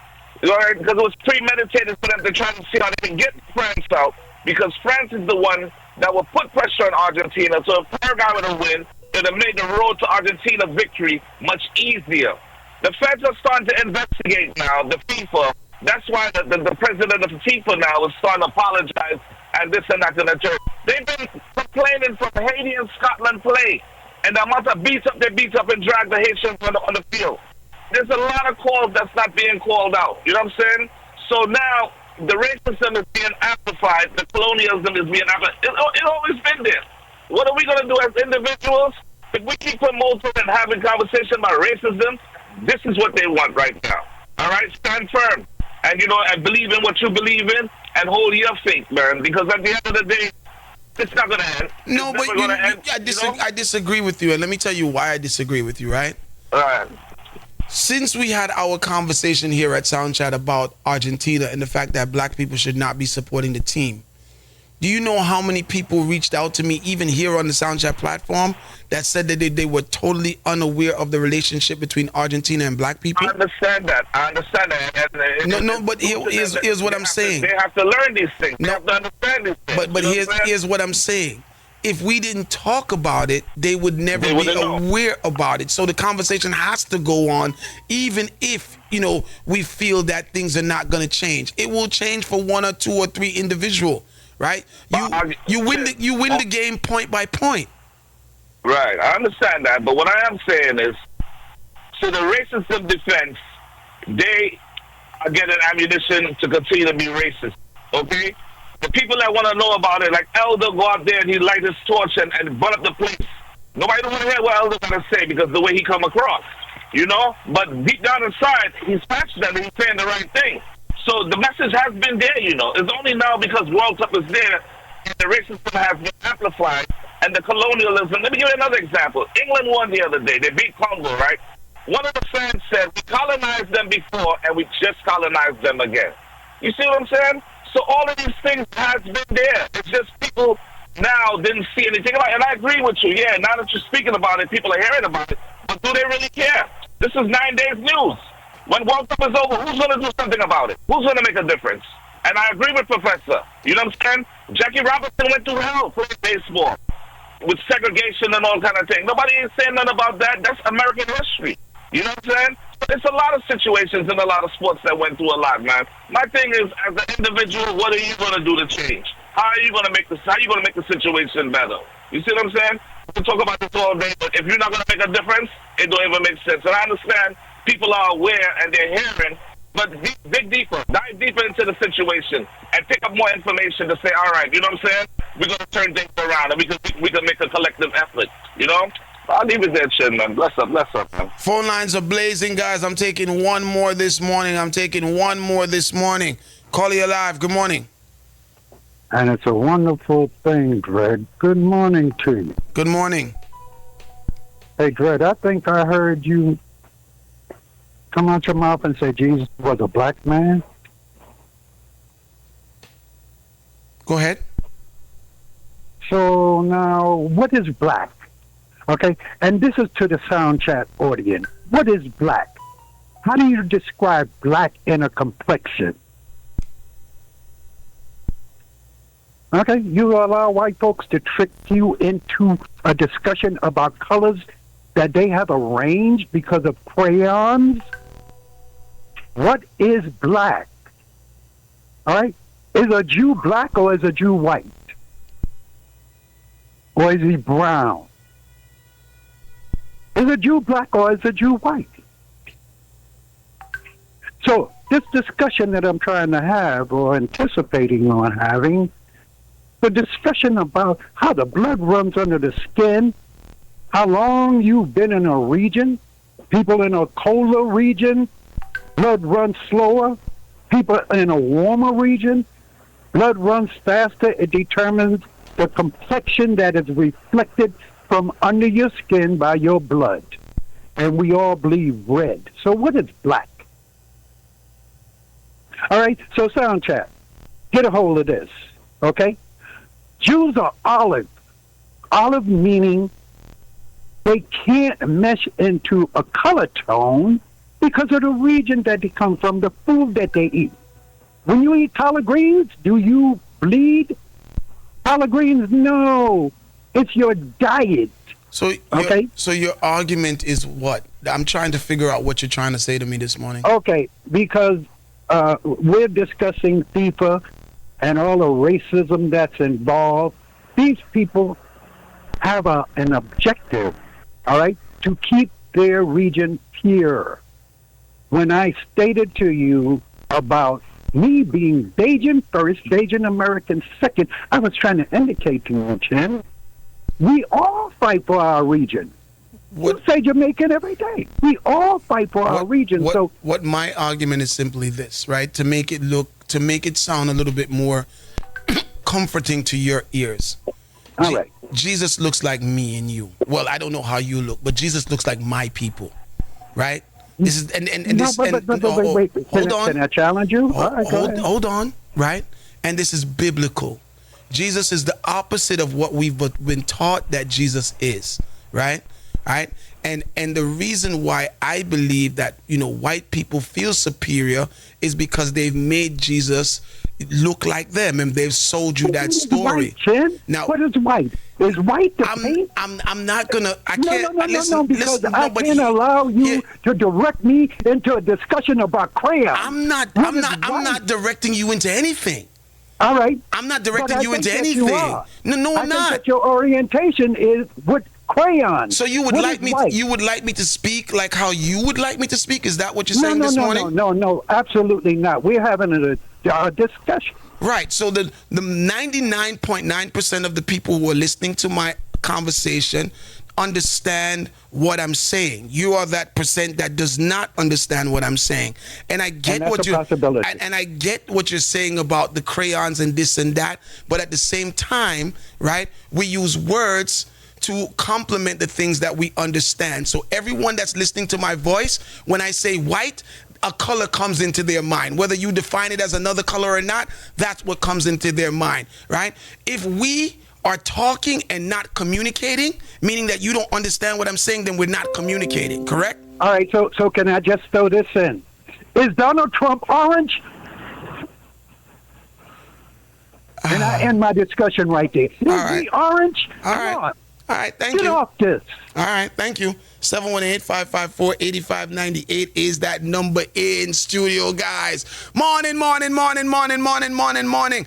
going to jump into another conversation right now real quickly that is going to take us to Jamaica, to the beaches. I'm going to get someone on the phone that can kind of give us a great understanding of what the hell is going on in Jamaica and, kind of just take up from where we were yesterday. Right? 718-554-8598. It's a wonderful thing when we can agree to disagree.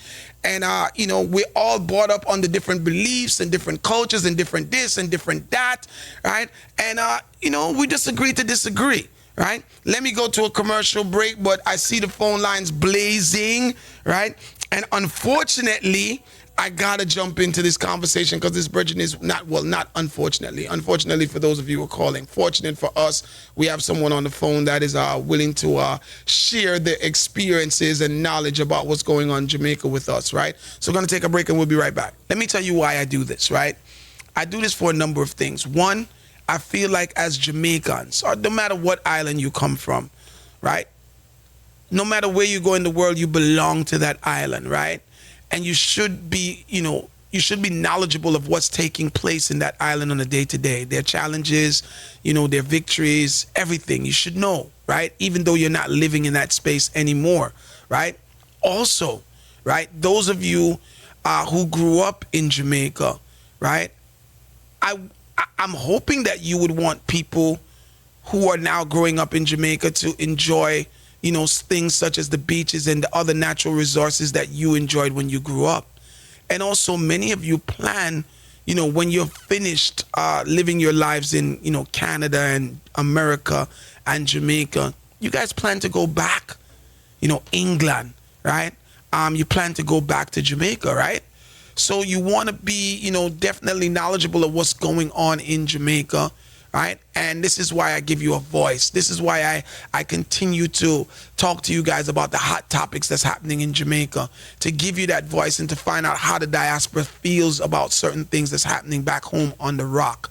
One of the major conversations, and this seems to be an ongoing conversation, right? This is not a today conversation. This is not something that is, just popping up, last week. This is something that has been around in conversation for quite some time. Is the fact that Jamaica is developing so quickly, and in that development, the citizens of the island, of the country, is losing a lot of their beaches, losing access to the beaches. So the fishermen can't make a living, right? People who would go to the beach for recreational purposes can't access the beach as well, right? And we spoke about it here yesterday, and now I want to invite Dr. Devon to talk to me about it from another perspective. Good morning. Greetings. Good morning. Good morning, Mr. Devon Taylor. Now, guys, this is somebody that we can really get some good information from, and we can hold a nice reasoning about what's happening in Jamaica and why is it happening in Jamaica and what's being done to try to reverse what's happening in Jamaica as it relates to the beaches. Good morning, Dr. Devon Taylor. Talk to me. This is such a concern for us here in the diaspora. Some of us are very surprised about hearing that Jamaicans are losing access to the beaches, but there are some people in the diaspora that is actually saying that it's a good thing because it helps development of the country. So talk to me and let me know what side of the conversation you're on. Yeah, well, we're on the side of people. We're on the side of rights. Development should not exclude people. Development should empower people. Mm-hmm. And so, I think when one is grounding himself in the advancement of a nation, in the self-determination of a nation, as a nation that, are the descendants of enslaved Africans, we understand that once a nation starts to develop, start to decolonize, then all people must be included, not just some people. And so what we have been seeing since the 1950s, when tourism started to become, the development model that that leaders of the country choose to go down, fisher folks, and recreational users have been complaining since the 50s that they have been excluded from the beaches. Mm-hmm. So as you described earlier, the problem is not a problem that started just today. It's a problem that started decades ago, before political independence in 1962. And what facilitated that is, yes, the model that the country chose, tourism, but also the country put a law in place known as the Beach Control Act of 1956 that basically states that Jamaicans have no fundamental, no inherent rights to access beaches and use the sea.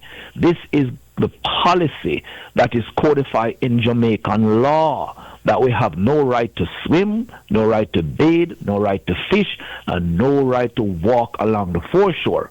So I'd like my brothers and sisters in the diaspora to understand that a piece of legislation was put in place that discriminates against the Jamaican people accessing beaches and use their sea.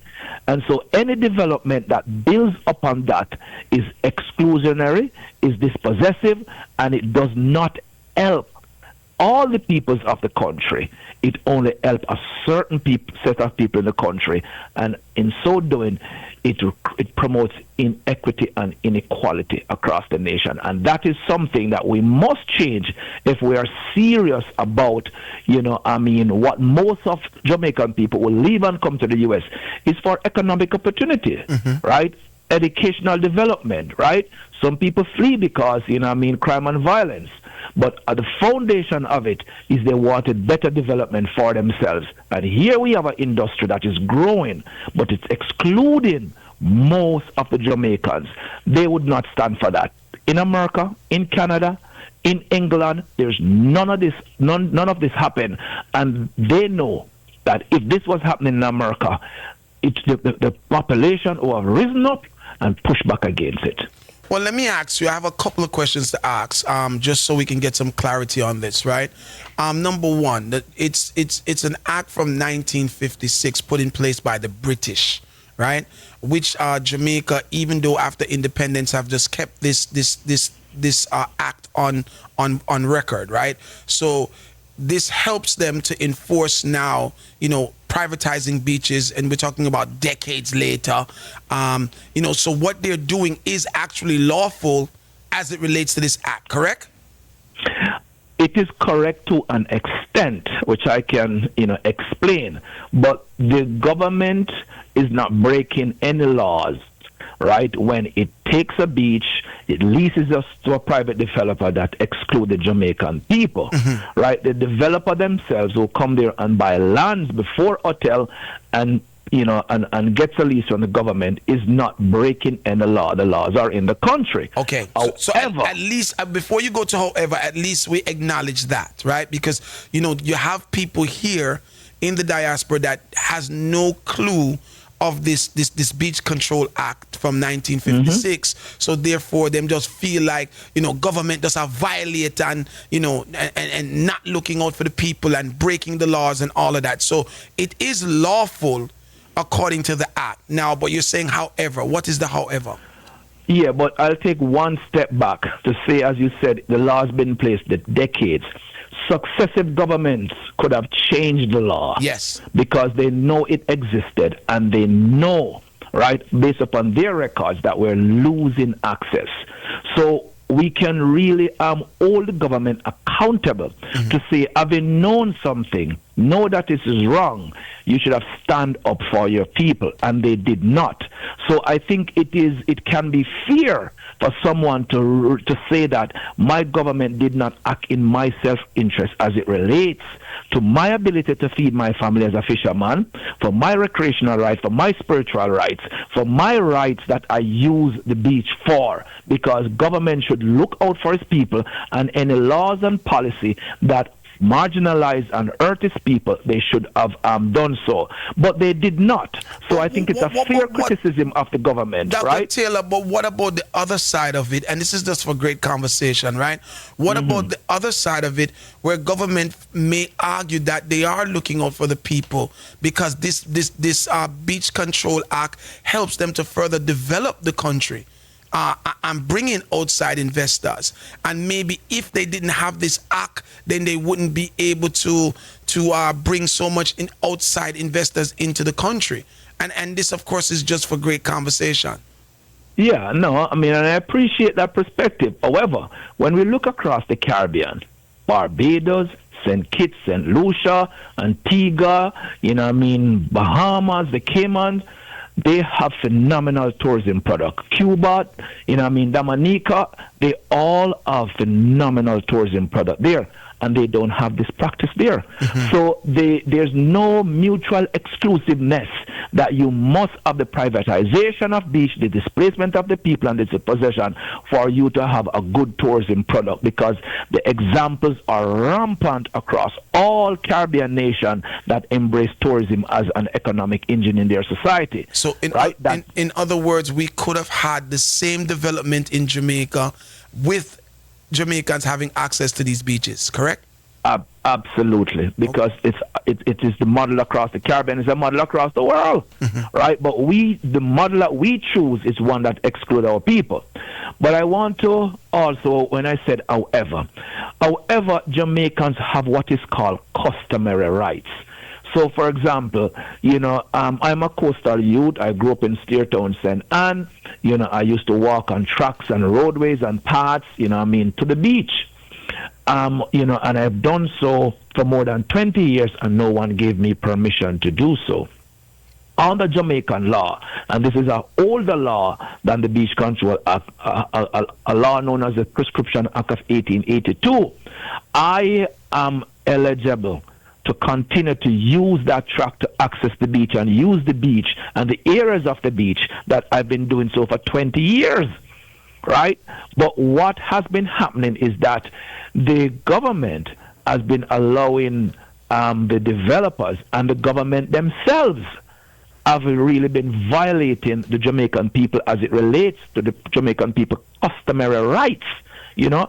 And I really want, you know, the diaspora to understand when I say customary rights, and many of the ones them who are on here today know say them grew up on North Coast, them cross the road, them walk in I see, them walk down a track, nobody no bother them, you know, their mother and father use this in such time, they receive no permission.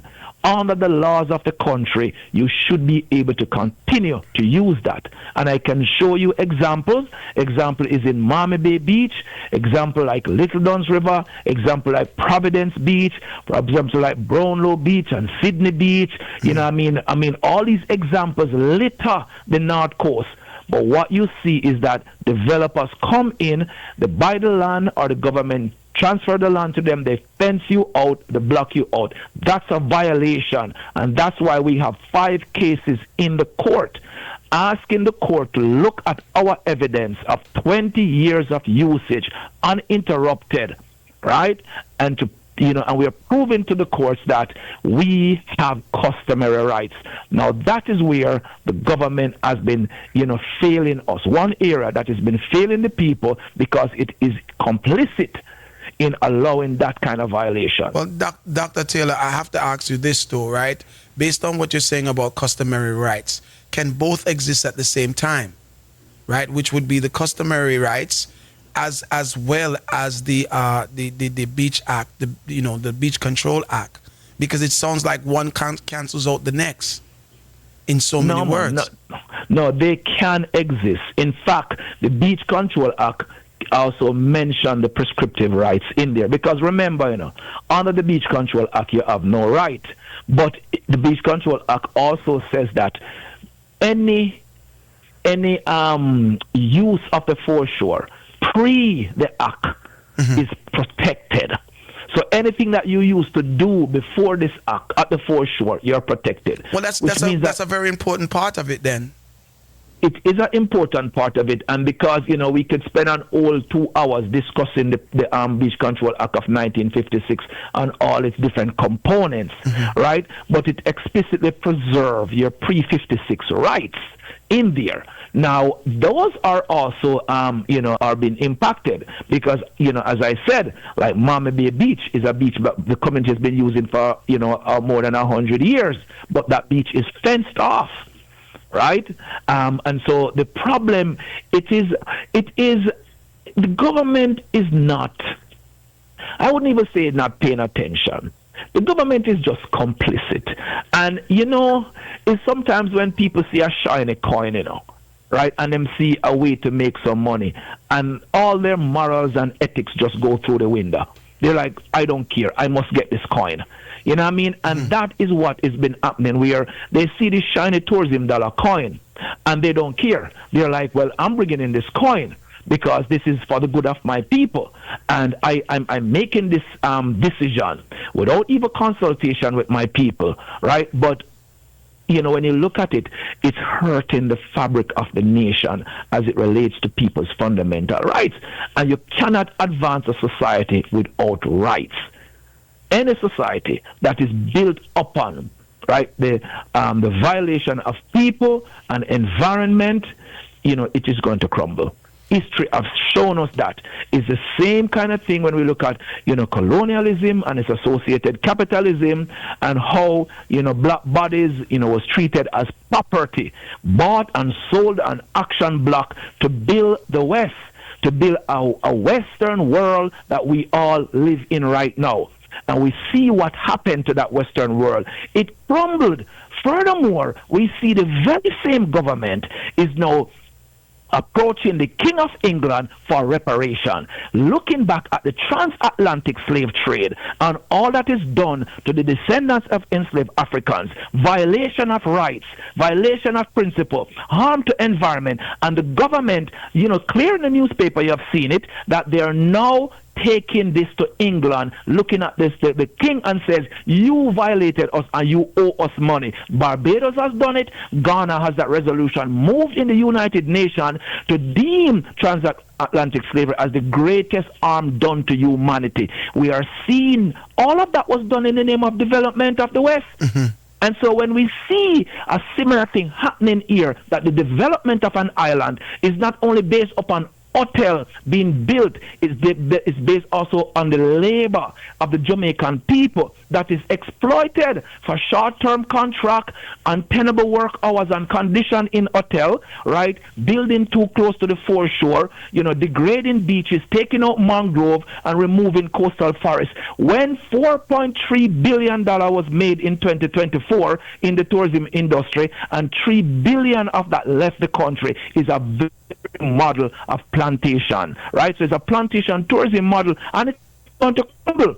So the government must stop and remedy the situation, and that's the problem that we have. You cannot continue to dispossess and displace us from beaches for an economic model that is just wrong. I see where the government is championing the fact that the hotel industry, right, and the development is employing over 100,000 Jamaicans directly, and then quite a large sum of people earn from that employment indirectly. So from a governmental perspective, they feel like everything is doing well and people are employed and people are earning. But from an environmentalist such as yourself, and from the everyday citizen of Jamaica that is used to accessing certain beaches, this is becoming a nightmare. I want to ask you this, right? What is the resolution here? Like, what is the solution? What do you think? What are you fighting to happen? Do you want to retake these beaches and get these fences pulled down? Do you just want to? Are you willing to say whatever is gone, but no more shall be taken? What is your fight? Explain to me what your fight is. Yeah, no, I mean, all right. So I just want to mention, the government statistics around the direction in development, right? Because yes, 35% of the Jamaica GDP is based upon tourism, right? But it's not a sustainable model. We saw what happened during COVID. We saw what happened in Hurricane Melissa, and we're still dealing with those problems. That the economy needs to be diversified away from tourism. It's cheap labor and it harms environment. So and the hotel is also now moving to really kind of arm the way our people are not directly working in there continue to make a living. Remember, fishing is only 6 to 7% of Jamaica GDP, while fishing is a $210 billion industry. So there's many other alternatives that the country can embrace where that money is going to stay in the country, right? We see Juta workers and maxi tour drivers are losing parts of their businesses because the hotels are now monopolized even the travel. The hotels are also monopolizing the craft. Craft is now being sold in hotels, and tourists are going less to craft markets, and they're not supporting the restaurants around here. So we have serious problem with the model. So the government may float the statistics, but I can tell you remittances from the diaspora, is more than what the tourism dollar is making in the country. And so while the diaspora does not, use their voice, a lot to ask the government to move in ways that, strengthens, the Jamaican working class. As what is that we need? It's what the nation needs, what is independence? What is decolonization?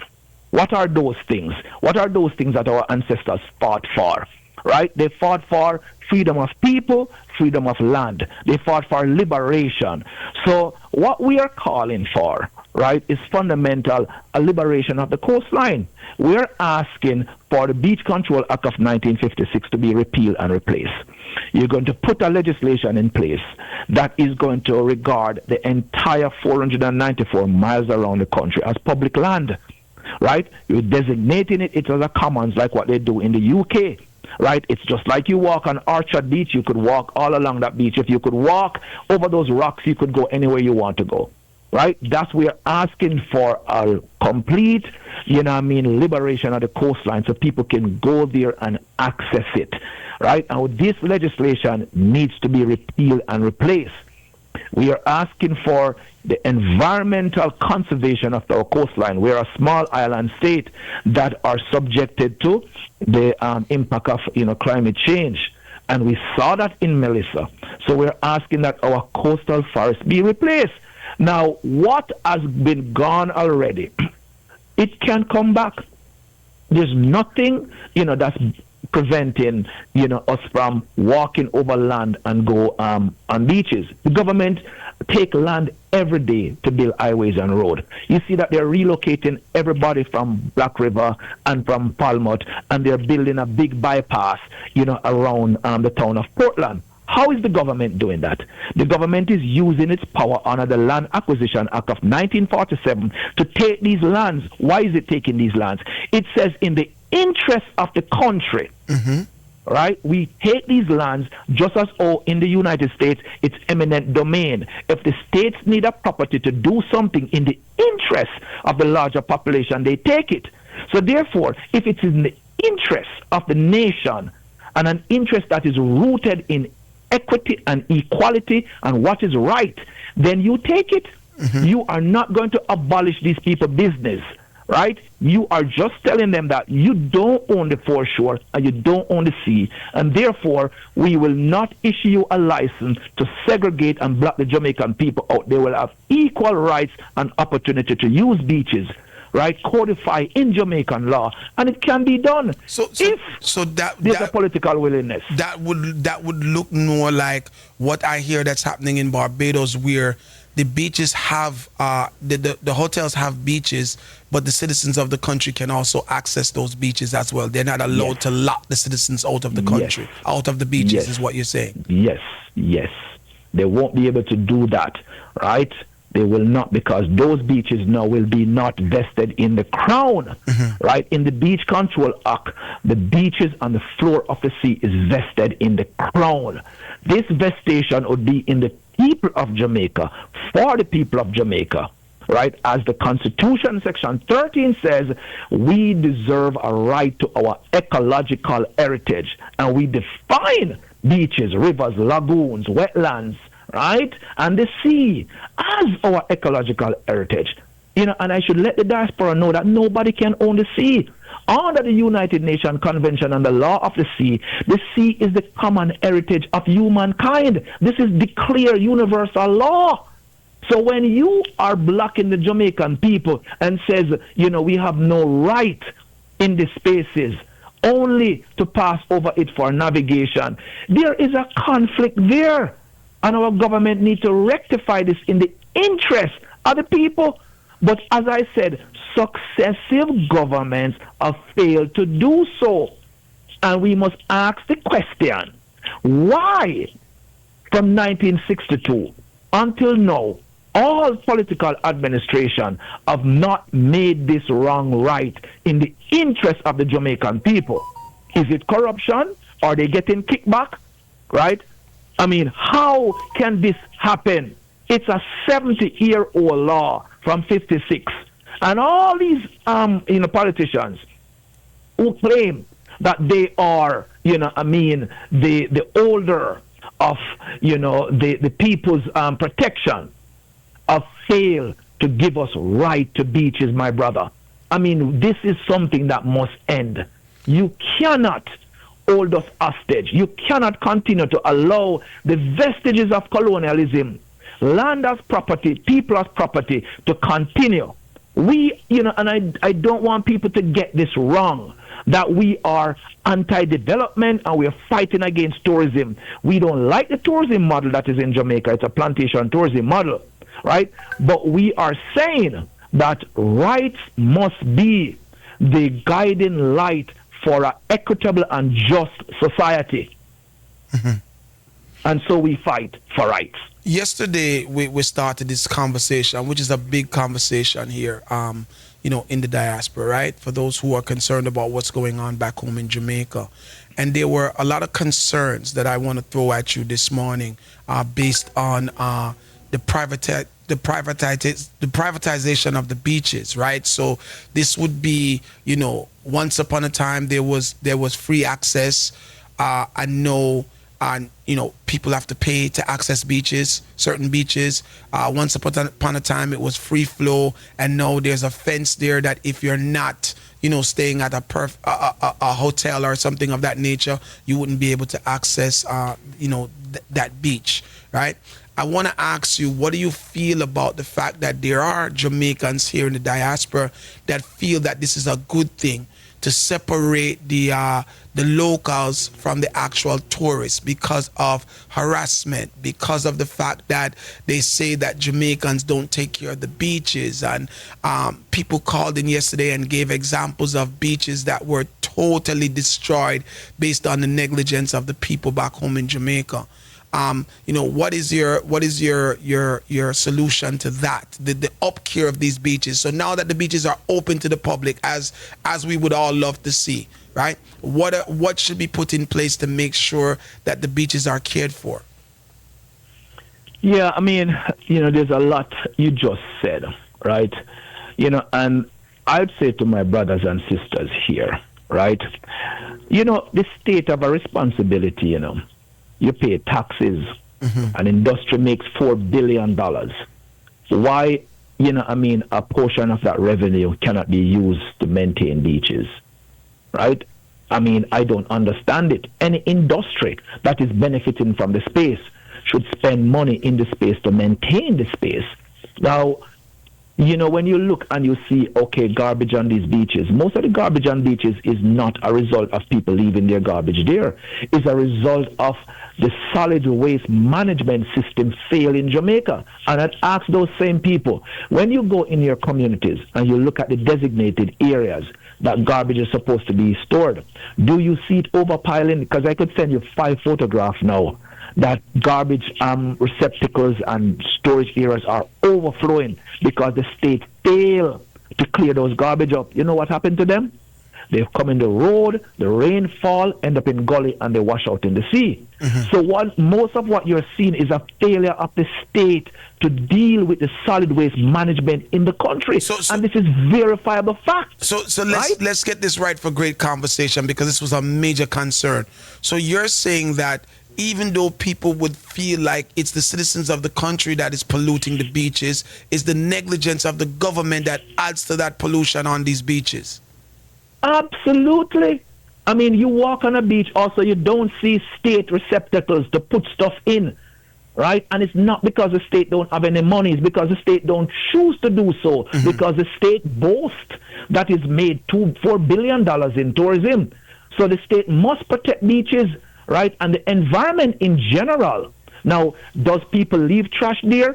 Absolutely, but it's negligible compared to what washes out of gully because of failure of the state to deal with solid waste management. That's very clear in Jamaica. Undisputable fact that the state don't clean up the streets in the country, right? They don't do it. So when you talk... Go ahead. No, I was moving to the crime,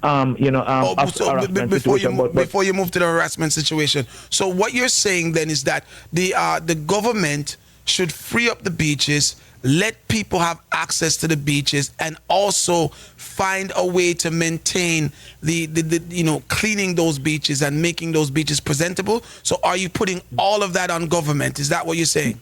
No, I'm not putting all of that government. In fact, we empower local communities to take responsibility for their beaches. Okay. And that can be done, right? You see, the conversation is not us versus them. It's not people versus government. It's people and government working together.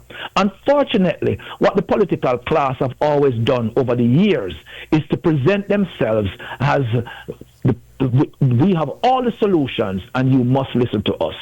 And they neglect to include community voices in these spaces, right? We want to empower communities, right? And every community of schools and churches that can go in and remove any peripheral garbage in the space, right, and move it. These are the kind of, a relationship that we need to establish, that beaches are controlled by local communities instead of by, the big, upper heads. These relationships can be established. You see many beach cleanup that occur across the island. Then we should not just happen on coastal cleanup days. You have to make sure that local municipalities and local communities are actually the environmental stewards of the space. This is Nobel Prize winning work by Eleanor Ostrom that was done, that shows that when communities are the custodian of their beaches, the environment is cleaner. They exclude communities, and I must add that hotels have disposed greater harm to the coastline. Hotels have disposed sewage in the sea. Hotels, before there was a ban on the most, chemically damaging sunscreen, tons of it would wash off into the water that destroy coral reefs in the country. So if we are going to critically look at the Jamaican people, we must look at this thing from a holistic perspective, and don't just go at the Jamaican to say that they're nasty and they don't deserve this space, because that's a form of anti-blackness. That comes from the plantation in which they pit us against each other to say that you're better, you're from this class, and you're nasty, and you don't deserve this. This is the spirit of the Beach Control Act that says we have no right. And our brothers and sisters who live in the diaspora should know better than that. That these are the ideas that are not applicable in the US, in Canada, right, and in the UK. Right? So don't label your people as nasty. Look at what the fundamental concerns are. And I'm telling you, it's the lack of solid waste management in the country. The government don't damn clean up the place. Some people tend to feel that a way to reduce the garbage and the negligence is to have these beaches be paid for. So you pay to enter. What do you feel about that? Should the beaches be free? Or should some be free and some be paid to enter? Or should all be paid to enter? What is your opinion on that suggestion? We don't need a paywall for beaches in Jamaica, my brother. We're a beach nation, right? Listen, is it a money problem to clean up beach? If it's a money problem to clean up beach, you employ a model where the beach is cleaned up for free. The communities will do it if you empower them to do so. We are growing, we are developing. You're saying we must take responsibility. So let's take this responsibility. Let the Benevolent Society, let the Scout groups and the Girl Guides group, let the community, let the church group, let all the communities group that are living closest to these beaches, take the responsibility for their management. That is what we are saying. And we are saying that everybody that travels to Jamaica and buy a plane ticket pays money to the Tourism Enhancement Fund. Take a look at your plane ticket. Those money of the 4 million people that enter into Jamaica, the theft has collected billions of dollars. Let the tourism dollar work for the Jamaican people. So if it means that we use some of this money to maintain the space, do so. The tax that you collect from the tourism, you use it in the space. So there's no rationale. If you're saying that, well, there are restrooms on beaches and so we have to pay,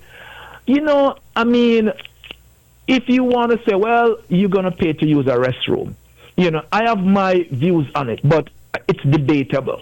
Because you say we have to buy toilet paper, or we have to pay water, or light. We're in a renewable era.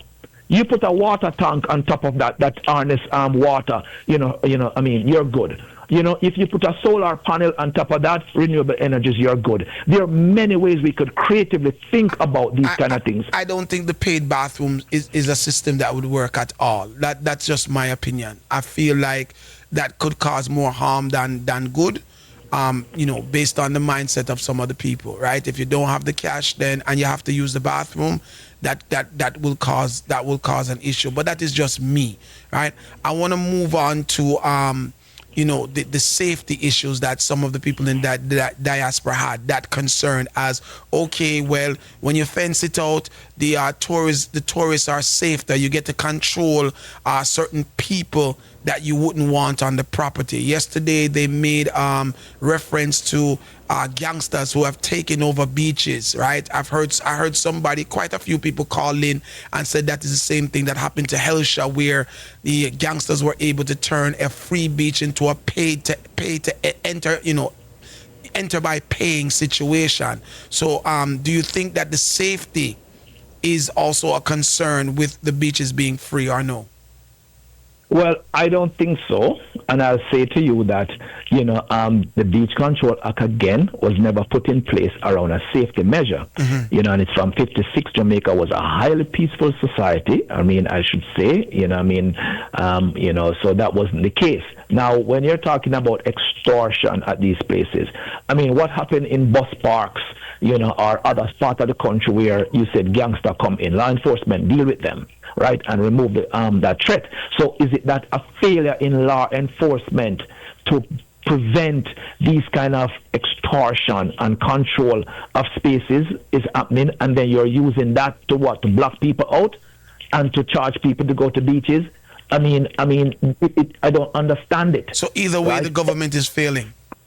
Oh, the government is, if it's a security measure you're raising here, or the one of your caller is raising about gangsters taking over a public space and the failure of the government to act. Putting in a paywall and drawing a fence don't solve crime. What solves crime is socio-economic reform in a country. What solves crime is full participation in an economic model where we sit down with communities and we figure these things out. It might sound like these things are complicated, and it's very easy when these things happen just to go for the worst approach, which is to block and lock the people out. We have seen it, across the country, and it doesn't make it right. Mm-hmm. It does not make it right. If it's the law enforcement problem, then the law should take its action. It is not what we call collective punishment of the nation to say that we have some bad apples that are acting against the interests of their nation, and then the nation shuts and locks everyone out. That is illegal under international law, collective punishment. You can't do it. And it should not be the model upon which we build. And, harassment and beaches. Right now, beaches are some of the most peaceful place in the country. If you look at the statistics across Jamaica and the crime stats across Jamaica, now we fully understand, what has happened in Jamaica since the 70s and the 80s and 90s, and continue on with our crime problem. Right? And we could spend another 2 programs here looking at what created Jamaica crime problem, because we never had one. Mm-hmm. And how did the crime problem in Jamaica arise?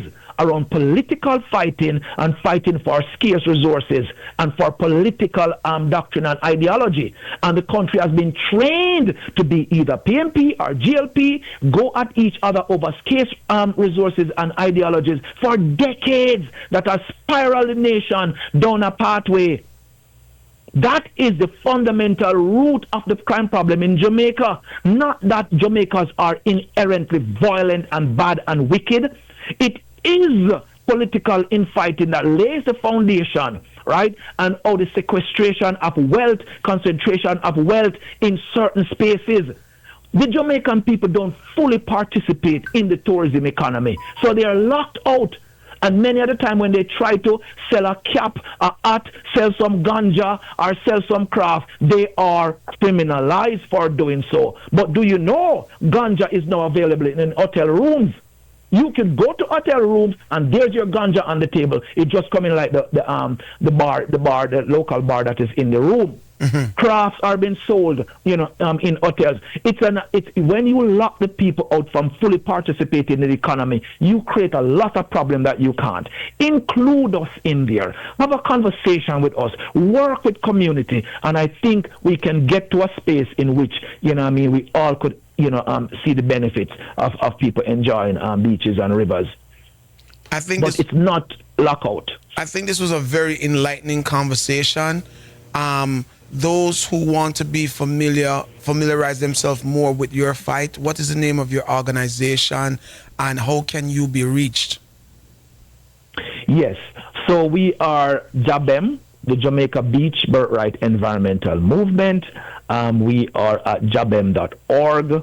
We are also on all your social media platforms at Jabem, both on Instagram.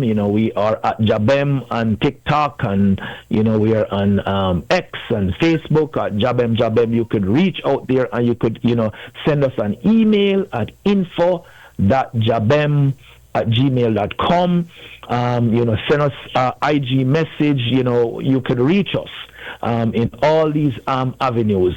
And I think, together we can change the beach laws in the country to benefit, the Jamaican people.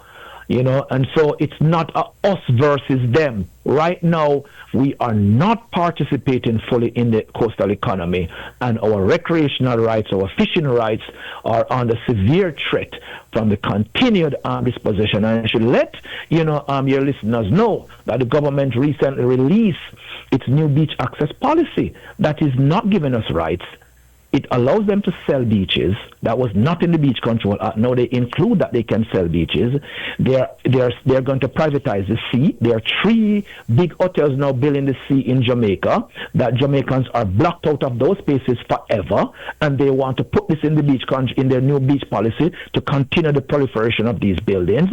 They are also allowing for the creation of artificial beaches, which will tear apart rocky foreshore and allow that to be privatized, and then they say we'll have no rights to those. That's coming, and they're instituting a system where the hotel will charge a Jamaican person to use the beach before the hotel. So all of these things that the government has rolled out is not moving to further liberation of the Jamaican people to their coastline. It's continuing the colonial ways of controlling the space and locking us out. And we have a campaign that's going on right now. You could go to our website or go to our social media page and sign up. We're asking the government to withdraw that policy and reconsult with the Jamaican people and give us a voice. Listen, we need to stay so updated with what's happening as this whole thing develops. You've touched on some really great points. I'm watching my WhatsApp feed as I'm speaking to you, so people are also getting information that they did not know. The interesting part about the connection between the diaspora and what's happening in Jamaica is that most times we either get a version of the story or we don't get no story at all, and we left to assume what is taking place. You know what I mean? So the facts that you gave us, it's very useful in moving forward and being able to, understand this thing from the outside looking in. I believe all Jamaicans want to come back to Jamaica and enjoy the beaches, right?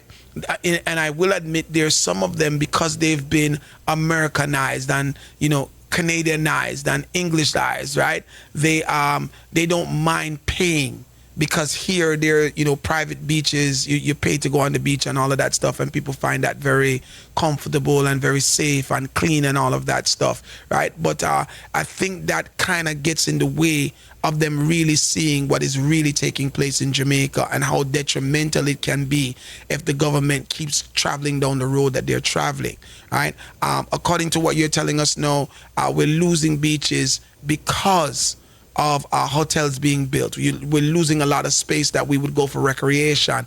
Fisher people, fishermen, fisher women, they cannot access, their earnings the way they would want to, because they're cut off from certain places, right? And I don't think that most people understand, right, that, the beaches are or should be looked upon as a birthright for Jamaican people. So I really thank you for your time, And I definitely thank you for the information that you gave us this morning. It's very, very, very, very useful. And I would like you to continue reaching out to us and keeping us informed about the developments of your fight. The cases. I think you said you have 5 cases in court right now. Is it 5? 5 cases all across the island: Providence, Miami Bay, Little Duns River, Blue Lagoon, Bob Marley Beach. All iconic spaces. But I'd want to say something, if we have a minute. Yes, go ahead. For our Jamaican people.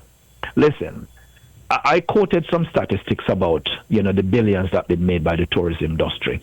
And the tourism industry is a big lobbyist that lobbies the government and pushes the government in certain policy direction.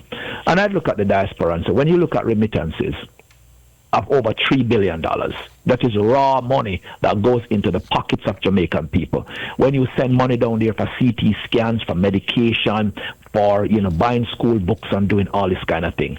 I'm not counting the health fairs that you sponsor, right? And the other big community back-to-school drives that you sponsor, right? I mean, all the eye clinics that you sponsor, your volunteer time that you give to Jamaica. When the diaspora adds that up, I am sure it's passing $5-6 billion that goes right back into communities. The diaspora have a very powerful voice to shift the conversation in the government of the country, in the governance of the country. And the diaspora must use its collective voice as to what and where it wants to see the nation move. And this is where collective our strength is very powerful. If we want to change policies as it relates to the rights of the Jamaican people, the diaspora can do it. And you're saying that, we enjoy beaches in the U.S. You don't pay for beaches in the U.S. You may pay up in the parking lot to park your car there, and then you walk on beaches, okay, across the nation. I mean, and you don't pay for them in the U.K., and you very well don't pay for them in Canada, right? They are kept because there are monies designated to park services in these countries to do so, and Jamaica can institute that and take a % of tourism dollars. And this is where the diaspora can use its Western, world experience and say, go down this pathway because we know it works, and I'm defending the rights of the Jamaican people, right? And then in participating in the economy, many Jamaicans are Airbnb owners now who are living in the diaspora. Which is right. Where are the people from the Airbnb are going to go to beaches? If you are in Richmond Estate, right? Some of them have, again, private beaches. If you are, in, Stuart Town, you put up your Airbnb in Port Maria, in Richmond, you put it in Loyalsville or wherever in the Kingstown. Where are your people going to go to a beaches when hotel takes them all? So you may think it's not a problem today, but give it 5 and 10 years now, when all of the rest of the coastline is eat up, you and your guests and your business will suffer. So what you think today you're benefiting from, right? Tomorrow you lose, and that is always the fight of the poor and the working class. So look at the problem holistically. Don't be, just judgmental as to the situation that you're seeing happening on the ground to say, well, I'm on my beach and I want to sprawl out and I don't want no old nigger to come push up nothing in my face and try sell me something, right? It is because that person has not been given a fair opportunity to participate. He has no space there. He's been locked out. And he's been criminalized, and you can't participate in that. There's a different path. This is why, you run away from Jamaica because you says, economically, I'm not benefiting there, and you come in the U.S. and you fall right in line. You behave yourself here, you listen, and you work because society has law enforcement and order, right? We can do these things in Jamaica. Just don't exclude the Jamaican people. Empower them. And that is very, very, very powerfully said, right? Guys, listen, this is an ongoing fight. I want to, stay connected with you, Dr. Taylor, and make sure that we follow this story because it's not going away just overnight. This is going to be a definite, story that's going to be developing as we go along. I definitely thank you for your time. Your information was extremely enlightening, and it opens up another conversation here for us at Soundchat Radio, which I think we'll be having later on in the program. So thank you so much for that. And again, those of you, give them your information once again, because I see someone on my WhatsApp is asking for the information again. Yeah, man, we are, they can reach us at jabem.org. We can also be reached at all our social media handles at, Jabem, on Instagram and Facebook, and TikTok. We are Jabem, at Jabem, and we're also on X. And our email is info.jabem, as in JABBEM, at gmail.com, right? And what I'll say is, if someone wants to have a conversation, they can send, they can WhatsApp me as well, all right? And I can actually give them a WhatsApp number that they can actually WhatsApp me on. They can WhatsApp me on 876-281-9595. You can reach out if you want to chat. I'm willing to come to your community organization. I'm willing to come to your schools, your interest group, and have a discussion. We could go into the Beach Control Act. I could bring data. I could show you, that we only have 2.8 miles of the 494 miles, which that we only have less than 1% of access. We have all this information to share with you. And I could discuss the case, how the case are going along. We can have a fulsome conversation, and we are not making anything up. What is happening is real. What is happening is historical. And violence against the Jamaican people, and we are advocating for the rights of the people. We're not advocating against anybody. We are saying that we must protect ourselves. Mm-hmm. We live in the United States. Many of our diaspora people who see policies that are being made in the interest of the United States people. Do we like them? Most of them don't like imperialism and these kind of things. And we are not doing that. We Jamaica are a warm people. The very same thing that the tourism product is based upon. Sand, sea, and sun. Rastafari, food, culture, and music. The creators of those contents are the ones who are being excluded from beaches. Right? You as an artist, Tuckerberry made a song. All right, beach access.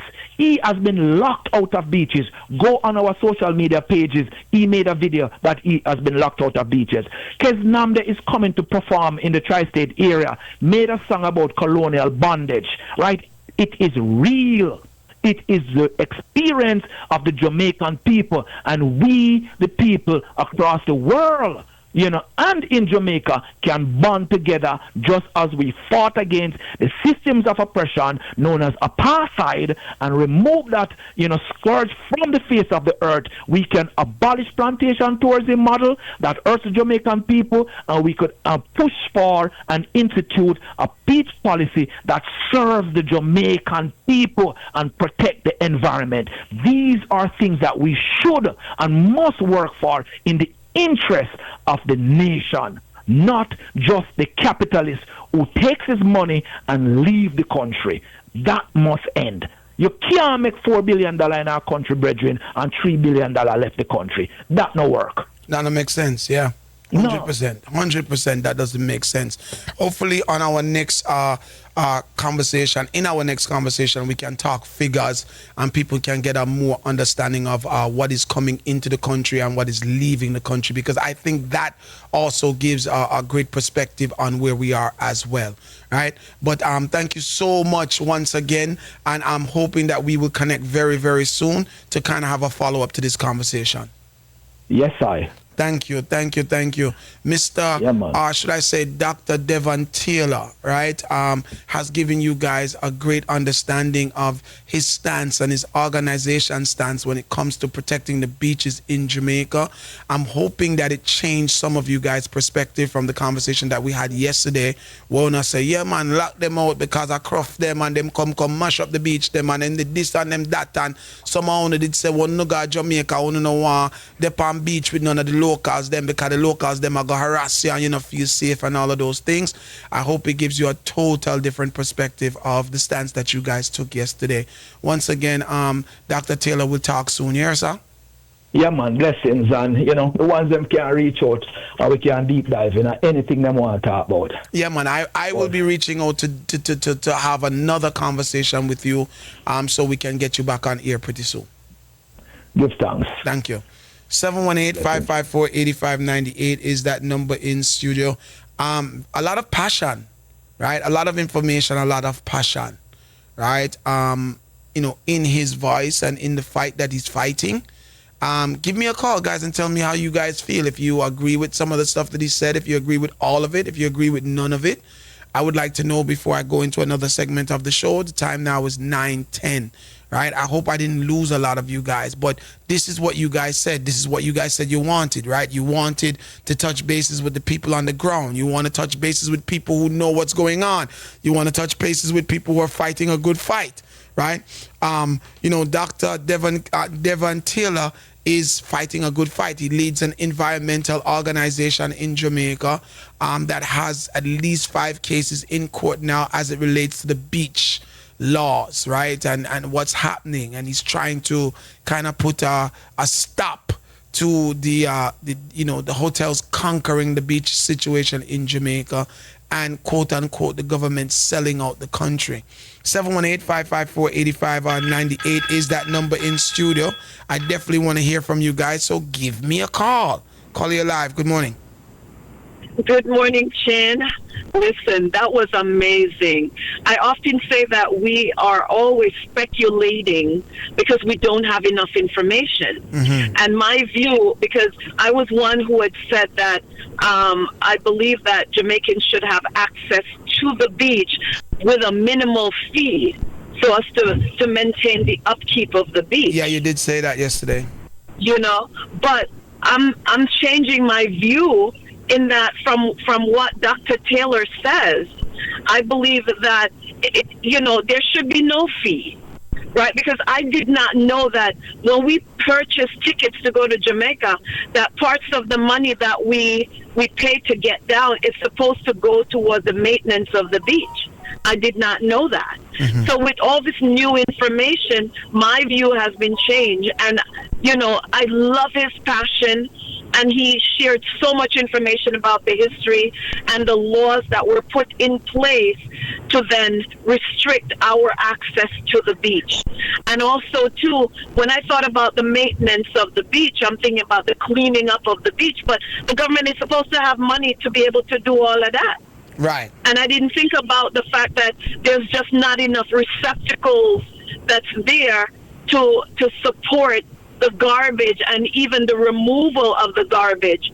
So sometimes people may not have an opportunity, may not have a choice because, where they're going to put the garbage. Well, then of course, if the garbage. Go ahead. Then of course it's going to wash away into the sea, creating further problems. If his numbers are accurate, right? Mm-hmm. Of 4 billion coming in and 3 billion going out, that's not a good thing, right? No. And this opens up a wider conversation, because what Dr. Devon Taylor did describe to us from the ground in Jamaica is that as much as we advance in the hotel industry, right? As much as the government is boasting about putting 100,000 people to work, right?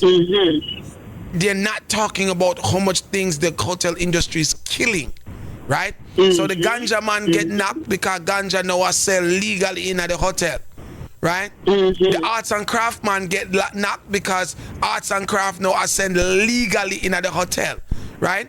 and the list goes on of things. Yeah, and that I think so then that what was is going to happen to the locals, right? The locals are suffering as a result. The hotel is putting them out of business. Let me grab some more calls. Thank you. 718-554-8598 is that number in studio, guys. Call me up and tell me what you think. You know, I see quite a few of you are saying to me that you change your views, right? But I don't want you to tell me on WhatsApp. I want you guys to call in and tell me, you know, there's some of you that's saying good points made. I got to look into this a little bit differently, which means you're possibly changing your views. I see some people are saying that they actually changed their views, right? 718-554-8598. Call you live. Good morning. Good morning. You know, something that Dr. Taylor said that I fall short yesterday because sometimes he rushed me to mention regarding Elsha. Hold on. Hold on. Hold on. I mean, hold on. Hold on. You said more time me rush you. You we call and say you have 3 things for talk about and 4 things, and me sit down and wait for you for talk about the 4 of them before me take a next call. What a wicked man. Go ahead. But at least I put you on notice. I'm going to talk about. I don't just get them to myself and go into them. So I set you up so you know. Okay, so here's the deal. Back to Elsha, the organic Elsha I spoke to yesterday. Again, some of the street people used to go there. The vendors, the man them who sell, you know, fish and bami and festival and thing there. So protective were they about Elsha that they used to have garbage bin, drum, whatever it is, and them used to tell the people them, so look man, keep the place clean. They used to be adamant on that. And that goes right back to what Dr. Taylor said about community involvement. I don't think that was no organized community involvement by government because, you know, the government was involved in Elsha. Just people who were doing hustling on the beach. You know. I think those people, that's a good point that you're making, you know, because I think those people also have a responsibility. So if you're out there and you're the one that is selling corn, I'm just making up stuff, right? Right. You're selling corn and cashew and mango or whatever you're selling, right? You should be a one to tell your customers and the people in the immediate space, yo, put that in the garbage can now. What you do? You understand what I'm saying? That's the point I make in trying what you said. These people employ themselves and value business. So look, man, keep the thing clean up, and Elsha was clean. And secondly, an issue of lifeguard, because again, the organic, you know, beach and you know lifeguards. So these guys who sell there can swim, and they actually act as lifeguard. And so somebody got difficulty, them jump in and help. Mm-hmm. So there was like a collective involvement with them because you know they don't have to pay to go there. We're gonna set up you know to vend, to the vending. So they evaluate and say, you know, like protect this because we're getting hustling, and so they were very much involved. Finally, you talk about a good thing rather than asking people to pay. You have a tourism enhancement fund, yes, and you also have all the people who drive. So much carriage in Jamaica now, a lot of people up to a beach go drive and flex, and you know, and that's when we really can't get there. So you can get money from parking. You have to take more space with more cars, but they can do it away, and then some of those fee from the parking fee could offset the cost of beach maintenance and subsidize people who walk, people who don't have a car, and so they can go for free. And then, you know, they will really think about it. And nobody have no business paying to go to the toilet. Nobody's supposed to have paid to go to the toilet. No.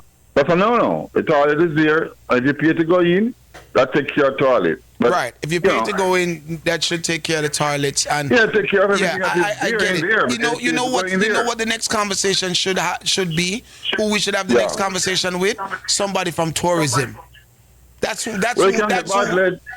we need to speak to. So I know you told me that tourism was one of your many jobs, right? So call up one of your old-time friends and tell them we need to talk to them. You can get Bartlett. He's a very accessible man, very open, and he's supposed to come on with some program. And that's why I want to engage SoundChat can have somebody at the table. But it's not me supposed to get them, it's you. That is your field. That is one of your many means of employment. Listen to me. So I'm saying to you, I don't have an immediate entity I'm associated with. And with any permission. When I used to be at the Funk One Caribbean Radio. You are associated with SoundChat. What kind of foolishness are you talking? SoundChat does not authorize me to be a representative of them. I am telling you right now that I need one of your friends from tourism. What more authorization you want? No, listen to where I'm going. I'm saying, hold on, I hear you. I'm saying to have somebody at the table. I was saying to you when I was at One Caribbean Radio, I was plugged in with the PR company for Jamaica Tourist Board. But you have to have you have to be what word I'm using when you have to get for media access. Accreditation. And so therefore, correct. And so therefore, the PR company would call to me. So during those days, I used to be at a table with Barclays and those people. Sometimes don't know why am I even there. They invite me. But they have to have an entity to be associated with them. Can say, okay, the real SoundChat Radio, and I will go there and I will meet you. I have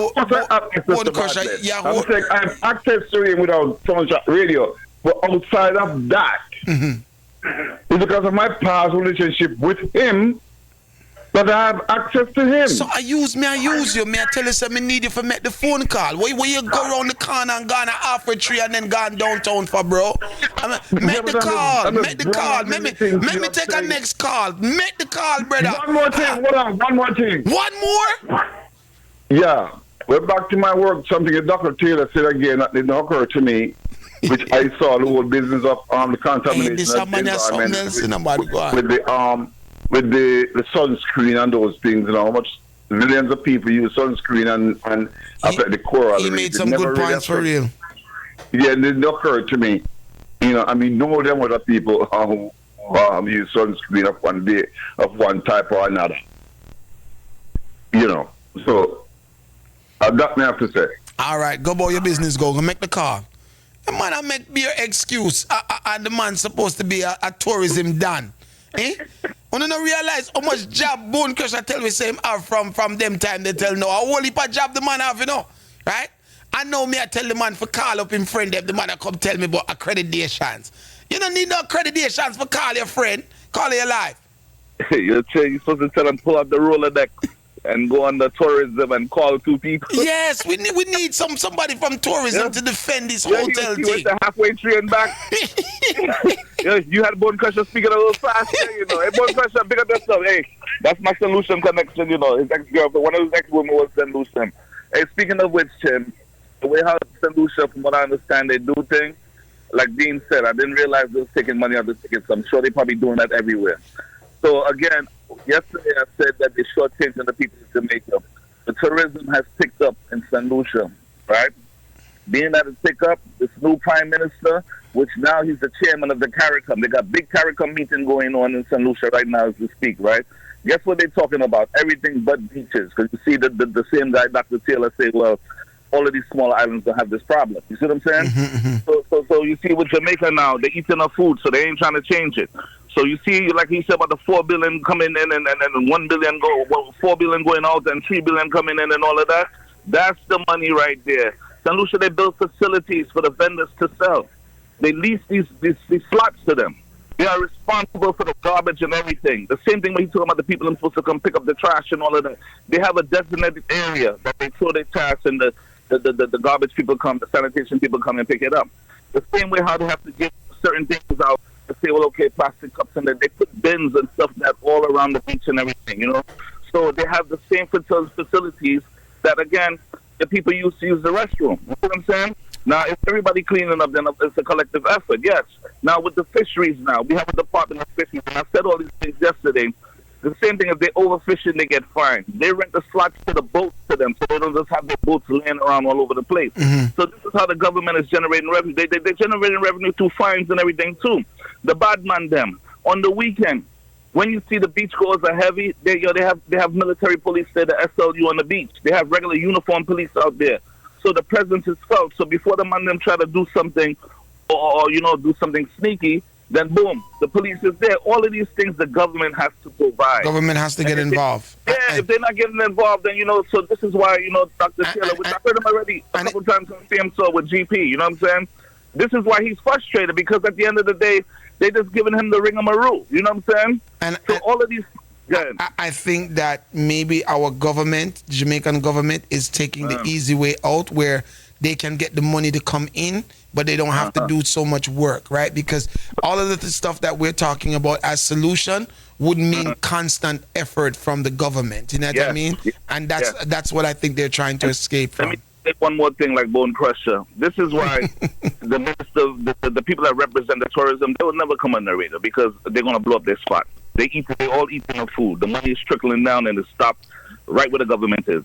The people of Jamaica, that like how he mentioned, and that's a good interview, because he pretty much clear up everything. You know what I'm saying? But here's the thing: the people are receiving the love. You know what I'm saying? I'm trying to do what you guys have told me to do. Big up yourself, Baltimore. Yes, I'm trying to do what you guys have told me to do, or asked me to do, which is give you guys, the story, but both sides of the story. And I would admit, right? I'm still trying. We're not there yet, because what we're getting is one part of the story. Nonetheless, we're doing better than before, because we're speaking to the PMP, or we're speaking to Dr. Taylor. But I also would like to also talk to the opposing voice, to hear their reasoning as well, because then and only then can we actually come up with a really good conclusion of what's happening in the space. Does that make sense? So I'm urging those of you, and even my team, and myself, I'm pushing myself to be able to reach out to somebody from tourism, right? Reach out to somebody from the JLP, reach out to people where we can get one person to say A, and get the next person to say why it can't be A, it have to be B. You know what I mean? So you guys can be in the middle and get a better understanding of what's happening on the ground. Caller, you're live. Good morning. Yeah, man. Me I get 70s man there. All right. Me still hold my fine. Say, beach must free. Remember, Chino, I was saying it? Yeah. Me grew up on Trees, where beach, access to beach in the 70s. You talk about money leaving Jamaica, about 3 billion compared to 1 billion staying. Mm-hmm. You know what cause that change? With the invent of all-inclusive. Let that sink in your head.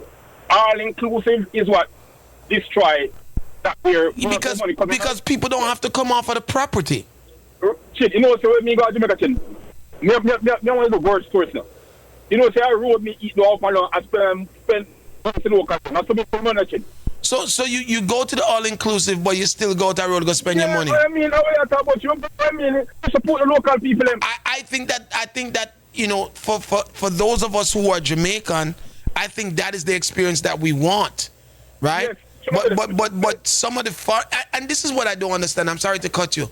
Me not understand how somebody can go to Jamaica or any place for that matter, stay in the damn hotel for a week or two, and say them really got the country. I don't understand that. That don't make no sense. And to me, when I go to Jamaica, me a raw born Jamaican from Mawnin, so me not think that me no twanging. You want to go on general, give me 2 cars now.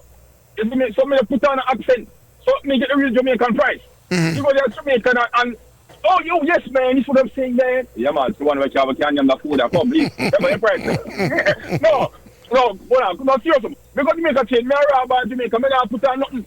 So me get my Jamaican price, me good.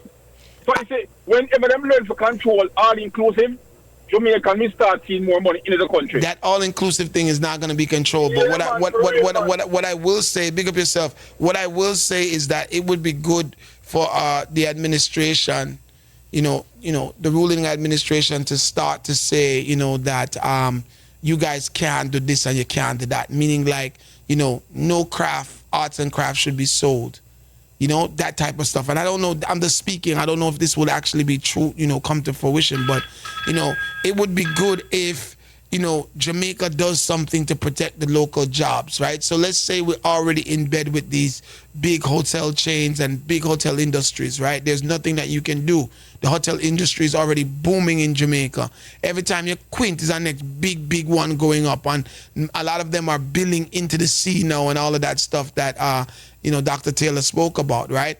But it would be good if we start to see where the government of Jamaica starts to regulate things that they are doing to kind of kill the local market, the vendors and stuff, right? So you can't do arts and craft, you can't do this, you can't do that. Because another thing that we didn't mention that is a big thing too is that he's saying that, even transportation is getting a beating in Jamaica because the hotels now are starting to invest more and more and more into their own transportation, right? So think about how many people out at airport where pay them taxes and license them juta, right? Because them a look for, you understand, for eat a food off of the tourists them will come on the island, right? And then when the hotels, if them staying at Hilton, no Hilton, is investing more into that transportation where people are naturally gonna feel safer, going with the brand that for them going by a package then. Right? So now they have the Hilton bus we can pick them up, or the Hilton driver we can pick them up, and then that taxi man or that juta man, loses that income. Call you live. Good morning. Yeah, man. Greetings to Chin and everyone. Chin, for years them people manipulate the entity. Even on the cruise ship, I tell the people them say, don't go beyond the gate because it's dangerous. And the same thing the hotel them do because you have the guests them will come outside and tell you that. So even when they look at Falmouth now, they have like the craft thing where they must sell inside. So they might try to suck everything for themselves from day one. Yeah, but let's be honest with ourselves, right? There is some truth to that. Because it is dangerous. You understand? So we got to be honest. And this is where I respect what Dr. Taylor said, right? Because he's saying that, well, that shade of gray, government is supposed to get in and give some regulations to make things safer. But you cannot deny the people of the country just because it's not safe. Because government for make it safe, right? But let me say something before you cut me off. All right, yeah, we'll finish. Go ahead. I won't cut you off. But what I'm saying is that even though I agree with you that this is what's being done, as them telling people say it's not safe outer road, right? The real reality is that it is not safe outer road. Yeah, but all right. So go back to where I said, somebody can be now go somewhere for 2 weeks and go explore the place. It's for the same reason, but then us ask them to show us the statistics with tourists. How many tourists were being robbed or how many tourists are being murdered? Nobody not trouble tourists. Nobody not trouble tourists. So here's Japanese that they walk up and down a Jamaica and do all kind of stuff. Nobody not trouble tourists. Them harass them. Them harass them. It is probably dangerous based on the crime situation what's going on in the country, but nobody not trouble tourists. No, they harass them. They do harass them. And sometimes tourists, and I'm just speaking to you from my experience, right? Sometimes tourists are bullied into spending their money. Sometimes they're ripped off, not robbed as gunpoint and that, but sometimes they're overcharged for a taxi drive, them overcharge them for food, them push things on them harass them. They do that, man. They do. Come on, no. That is everywhere, Chin. No matter which country you go to, as long as the locals realize that you're not from there, they're going to put a little charge more upon it and do all kind of stuff. I get it, and I get it, but we're talking about Jamaica, and we can't deny that it's not happening. It is. So don't say nobody not trouble tourists. A lie I tell tourists. When Jamaicans see all a nice white man will look fool in the blouse and skirt and walk up and down, them just put on them Yankee accent and go over there go sell him sell water to a wheel. That's what we do. We're hustlers. And we see food, so we go for food. Well, I'm tono, right? But at the same time, don't say that two things can be true at the same time, right? The hotels are discouraging their people because here's the thing. Also, right? The hotel them are trying to definitely avoid, right? Somebody saying that in Jamaica, this weekend, a family staying at Hilton in Rete, Jamaica, was robbed and killed, right? That not look good for Hilton, or was just robbed, or a woman who was staying at the Half Moon was raped going downtown. Them no want that something there, so they're directly gonna tell their people to stay out of harm's way. And what encourages them to stay more out of harm's way is that they're going to provide everything on the premises that the people then would want to go back road, or what you call it, not back road, I'm sorry, what do you call it? The hip strip, right? To go buy. So you don't have no excuse now. You don't need to go down a hip strip, go buy no souvenir, because we have souvenir selling at the lobby. Just stay here, so, because it's safe here, so. And nobody go take no taxi, man, because then we take you away. Just take our transportation. So everything becomes a train effect where, the good suffers for the bad, and then a whole industry of hustling is wiped out because, safety is a big part of it. Call you live. Hey, Chin, it is true, man. I'm sorry that we're getting away from the topic of the beaches, but it is absolutely true. Well, we've been on the beaches for a while, so it's fine. Go ahead. I go to Jamaica and I stay on an all-inclusive, and even if let's say you want to go to KFC, okay? And you want a taxi or whatever the case may be, they won't allow that taxi to come on the premises to pick you up, okay? So if you want to use a local guy to make a few bucks just to go to KFC to pick up a couple, I don't eat KFC, but I'm using that as a point, they won't allow the taxi to come on the premises. So you have to walk a distance out the gate to meet that taxi driver to take you where you want to go.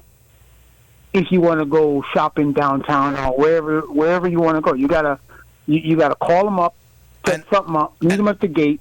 And as a guest, that discourages you, right? Because yeah, that's what it does. It discourages you because they can say, well, if you want to go private, you have to walk all the way up the hill and then over 10 blocks. But if you want to go with it'll pick you up right at the front gate. So that's what they do. But at the end of the day, let's not believe that these things don't come as a result of. And that's what we tend to always think, man. We always want to, point where we want to point, you know what I mean? But come on, man. People are getting robbed down there, and people are getting, harassed down there. Come on, man. It's true. They warn you, and they make it so convenient for you. For instance, a craft, okay? Let's say you want to buy a necklace or whatever you want to buy, a little pottery from the local guy, or even jewelry. Those Indian guys who sell their jewelry, they have a specific day that those craft people are invited on the premises for a certain amount of hours, and you can go shopping from them. They have the jewelry guy, so on and so on and so forth. You follow what I'm saying? So you are never allowed to come off the premises. You got to go to the airport. It's their transportation. You got to get from the hotel back to the airport. It's their transportation. So on and so on and so forth. It's killing a lot of businesses locally. But I also understand why it is why they are successful at providing these services is what I'm saying, right? I totally get it. Caller, you live. Good morning. No, Chino, me again. Let me say this here. I've been hearing a lot of misinformation. Sorry, let me give the background. I've been hearing, I've been talking about hotel years ago on this show. People talking things about the all-inclusive that they know not what. For full disclosure, okay, I used to work for an all-inclusive, one of the premier all-inclusive resort in Jamaica. Scandals, and I make an apology about that. And I must confess that that's the only type of hotel, concept of hotel I've worked with, and the only hotel I've worked with. But a lot of things that your people saying is absolute nonsense. Absolute nonsense. Such as? Well, let me say this to you. The all-inclusive concept, the more them get people outside the hotel, the more money them save. A understand? And encourage people to go out. Go out which part? Go out which part? Go out anywhere. Just nonsense people talking about. So you're saying that all inclusive, right? Encourage people for God Road. Of course, because them save money. Can them save money? Right, they save money on the consumption of food. You want to lick in your rock or peak or bone crusher? You're talking to authority, Bob. Don't tell me that. What you say? I'm talking to authority. Because that's where I work and I know. Mm-hmm. I encourage them to go out. Hey, Bone Crusher, how long ago have you had this job in hospitality? Interesting point. So I was going to say, don't laugh me to scorn because. But not laugh you to scorn, but the fact that you say interesting point, me have to laugh. Go ahead. I came to you from a long time ago about this conversation. I don't know since these foreign ones come to Jamaica if it has changed. Because yes, I've heard conversation about this foreign one exporting foreign entertainers. That never happened when I was there. How long do you not tell me how long, brother?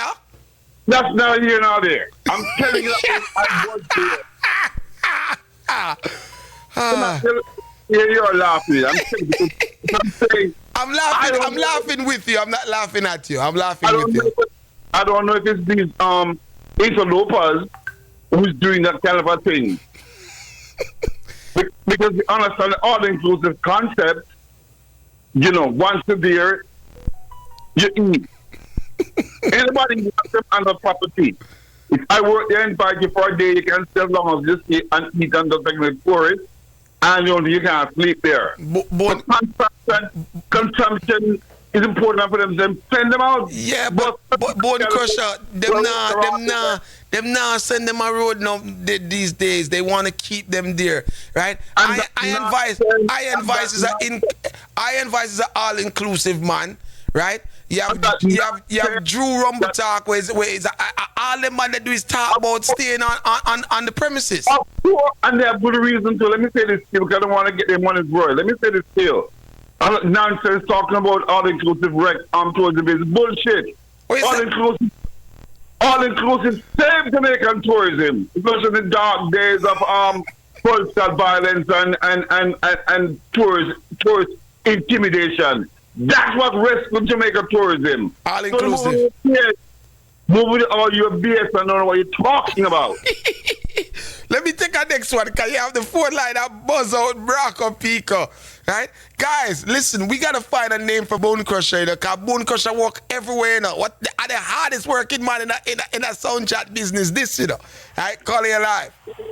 His name is Jack of all trades. Hey, Chen, I'm just using comparison with St. Lucia, and I'm listening, right, with Jamaica. With the transportation, they have a taxi association. One of my cousins, they run taxi to the hotels. So when I stayed at the Sandals, he will take. They have a main office. The airport is in the south. They have a main office in the airport. When customers come, they got 3 different Sandals locations. I think 4 actually. Whoever's going wherever, they will run the customers to the different resorts. They have a Sandals uniform, which is a shirt jacket pretty much, and they run them up and down. So with that now, the local drivers are getting compensated to go back and forth. They're getting consistent work. They could run their little cabbie and thing on the side after hours, Now, you want to leave the hotel. We got waterfalls. We got a bunch of stuff, right? They will provide a transportation through these guys that they vetted and they have a contract with and bring you around the island. Now, you talk about the little, trinkets and crafts things. When you go to the waterfalls, you go to certain locations, they have a wider variety of vendors right there selling food, selling everything. So you see, when Von Christian said about all-inclusive, St. Lucia have a mix too, A lot of the hotels are all-inclusive, but if you're on the Strip, like Miami Strip, a lot of the hotels are not all-inclusive. You can go to the restaurant, you can go to the casino. Over there, again, heavy police. They have a station there, so it's like the people feel comfortable just being free and walking around. The same thing that you're saying that Jamaica is not providing because it's dangerous. Again, the government has to provide that safety, give them that incentive. Yeah, I agree. So you see, when the people come to St. Lucia now, they get the best of both worlds. You see what I'm saying? On the ocean now, if you want to go on a catamaran and just go around the island on a, seeded the mountains. I would think it's the pitons. They will provide a company that will, you know, have the catamaran and the boat ride and all them sitting there. You see what I'm saying? So again, the hotels are working with the people. Jet skis. If they don't have jet skis, they have somebody that will bring jet skis between 8 in the morning to 5 o'clock. So they will be on the beach and they would have a contract with them. You see what I'm saying? Now, lifeguards and all of that, you got to sign waivers because at the end of the day, they don't want no kid driving on no jet ski. You do it at your own risk. When you go on the boat, you do it at your own risk. You see what I'm saying? Mm-hmm. But it's not like anybody coming. They deal with the same companies right through. So they build a relationship with them. And these are the little things that Jamaica could do with the locals that will help build, you know, some kind of relationship.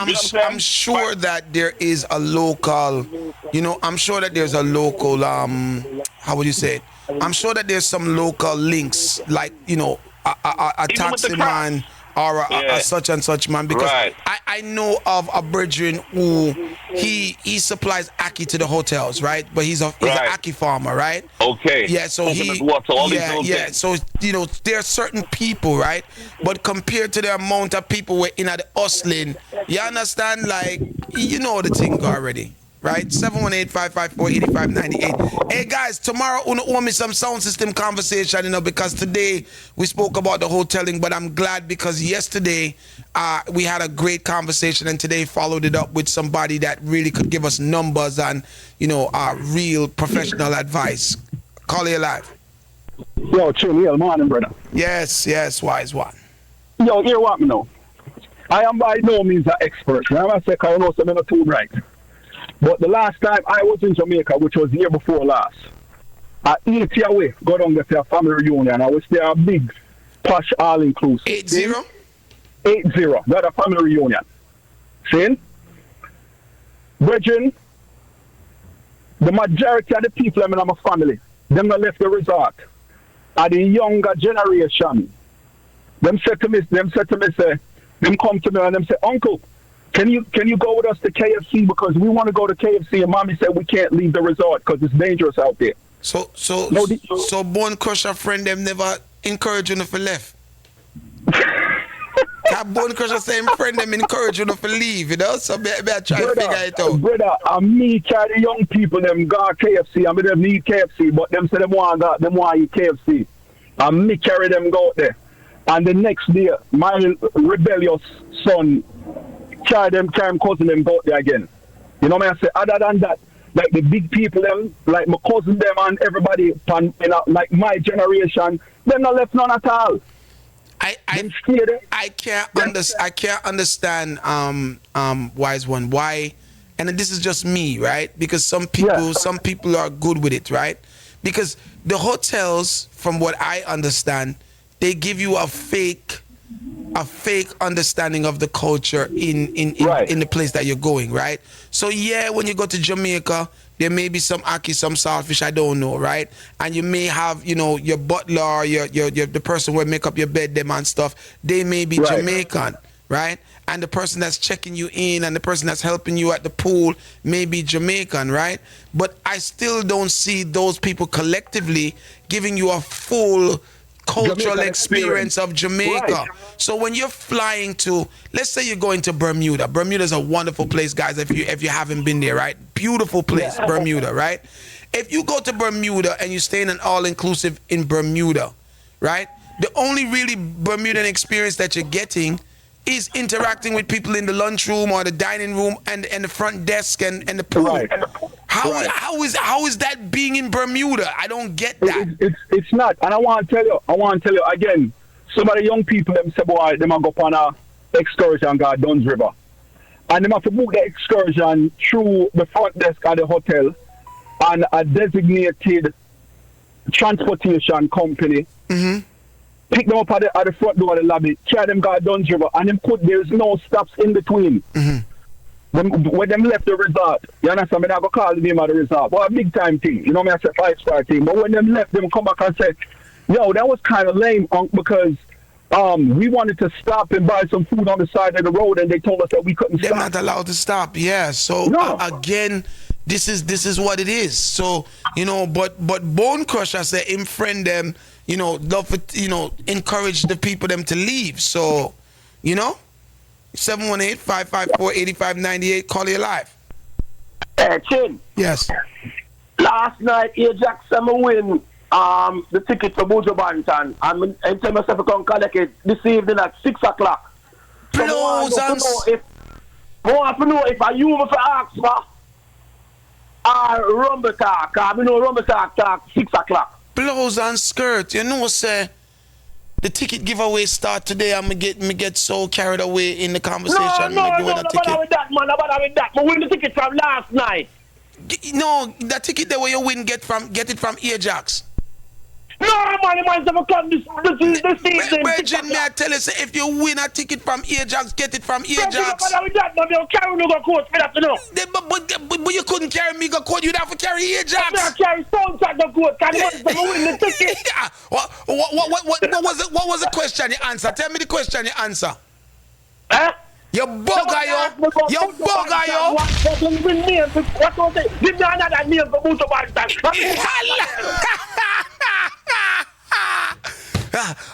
Boy. 718-554-8598. I am officially doing my first ticket giveaway because I don't want to be a ticket liar. Right? 718-554-8598. And I think DJ Luigi will also give away a ticket here today because we start our marathon. No, we don't. No, cancel that. Ticket giveaway starts on Friday. Yeah. You're no idiot. Ticket giveaway starts on Friday. Tomorrow, 6 a.m. is when we give away tickets. It's from 6 a.m. tomorrow all the way till 11:59 Saturday. Yes, you nearly catch me. Me never give away no ticket today. No ticket giveaway. It starts tomorrow. Tomorrow ticket giveaway on a bug out, Call it live. Yeah. So, me have a question and a comment.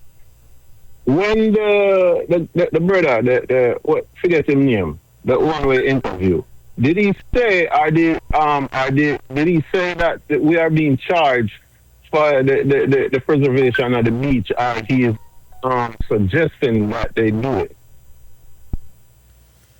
I think that he said that some type of taxation is in your tickets because he did say look at your tickets. So it wouldn't be a suggestion if he said look at your tickets. Okay. All right. So no, the other thing is as far as the hotel and the transportation is concerned. Mm-hmm. All right. We can talk about Ochika. That's where I come from. With me have an uncle who run Juta. The hotel them, a Juta man them use. You have a bus park where the Juta man them go and them stay. Them name them on the wall and the hotel call them when a guest needs to go somewhere or whatever. So I know at the same Juta man them I use. I don't know. Well, I guess what I got from him is that, some hotels, I guess the newer ones are now, starting to use their own transportation companies. You know what I mean? So I don't want to misquote him or you guys misinterpret it like he's saying that no hotels is using local transportation anymore. What he's saying is that a lot of these new hotels are now bringing in their own transportation as well. Okay. Yeah, that's what he was alluding to. Yeah, and the same Liquor Duns River. And that's where the violence going on. I'm saying you a thing in your WhatsApp from a couple years ago with them kill where it did get out of hand. I don't know if it's open back or whatever. You sent it to me a couple years ago or you just sent it back? You sent it to me today? I sent it to you earlier, just now. Right. While they interview the brother. Mm-hmm. But them lock it down a couple years ago. I don't know if them open it back. It get out of hand down there. So, I understand when the government supposed to be able to can regulate it without it being a charge. So, if there's a charge on the tickets for the beaches and for the upkeep of the beaches, then I kind of change my tone and support because it's like no taxation without representation. Right. So then the people them have a right for I'm pretty sure that he said something like that because he did say, I remember him saying check your tickets.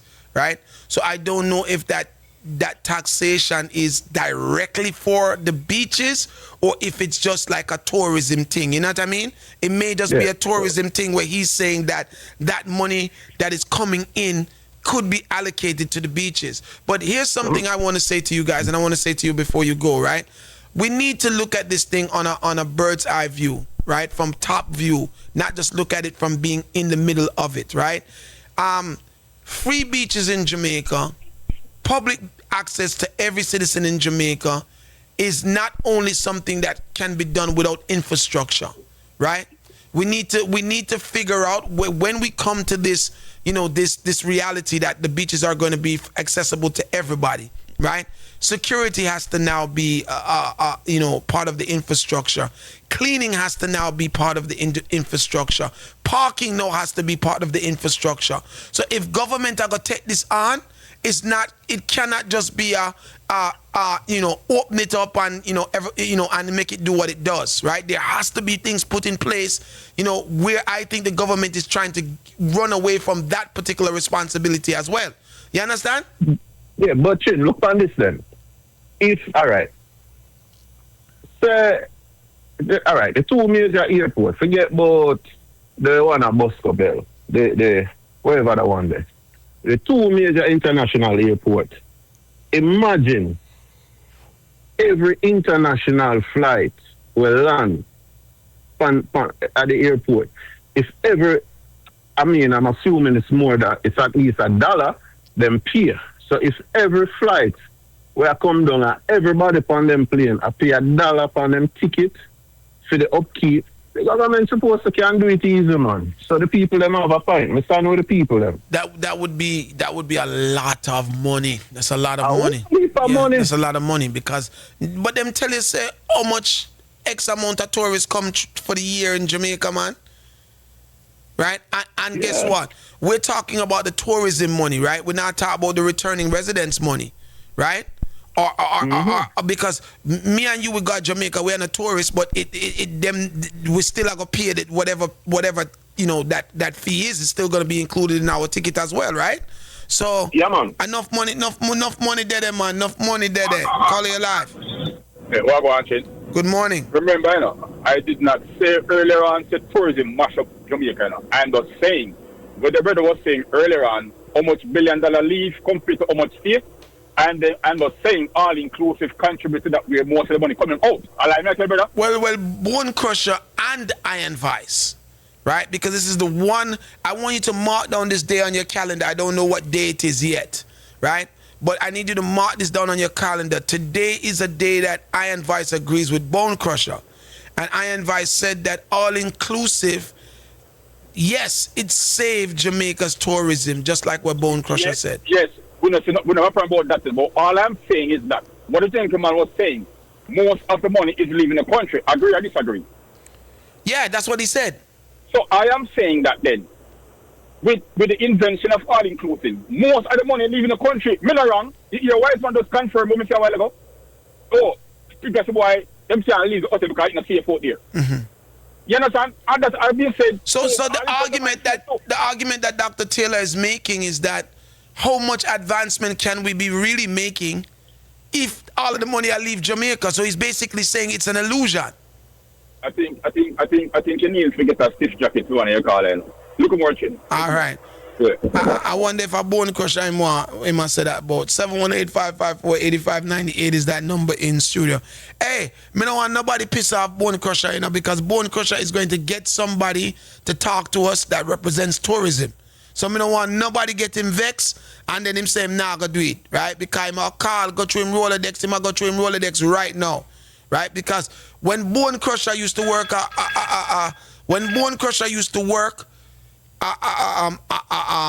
hotel, them never have cell phone or nothing, I just Rolodex them used to work on, right? So Bone Crusher go find back him Rolodex now and find some of him linky them and get one of them for forward, for talk to it, for make we know how that thing here really go. Call you live. Good morning. Good morning, Chin. Morning. I pay for everything for calling us, so I keep it quick. I'm going to Luigi forward anyway.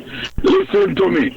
We can sit down and complain all day and talk about this and that.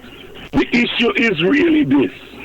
when the tourists them come to Jamaica, they need to be safe.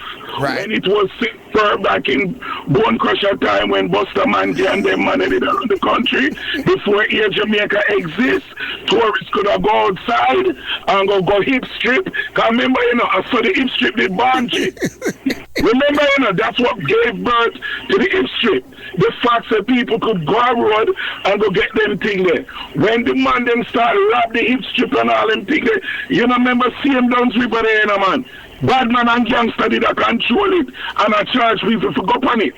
CM Downs River, See, the next place, across, not too far, across from Downs River, I forget something, Dolphin Cove or something like that. Bad man, this was controlling that too.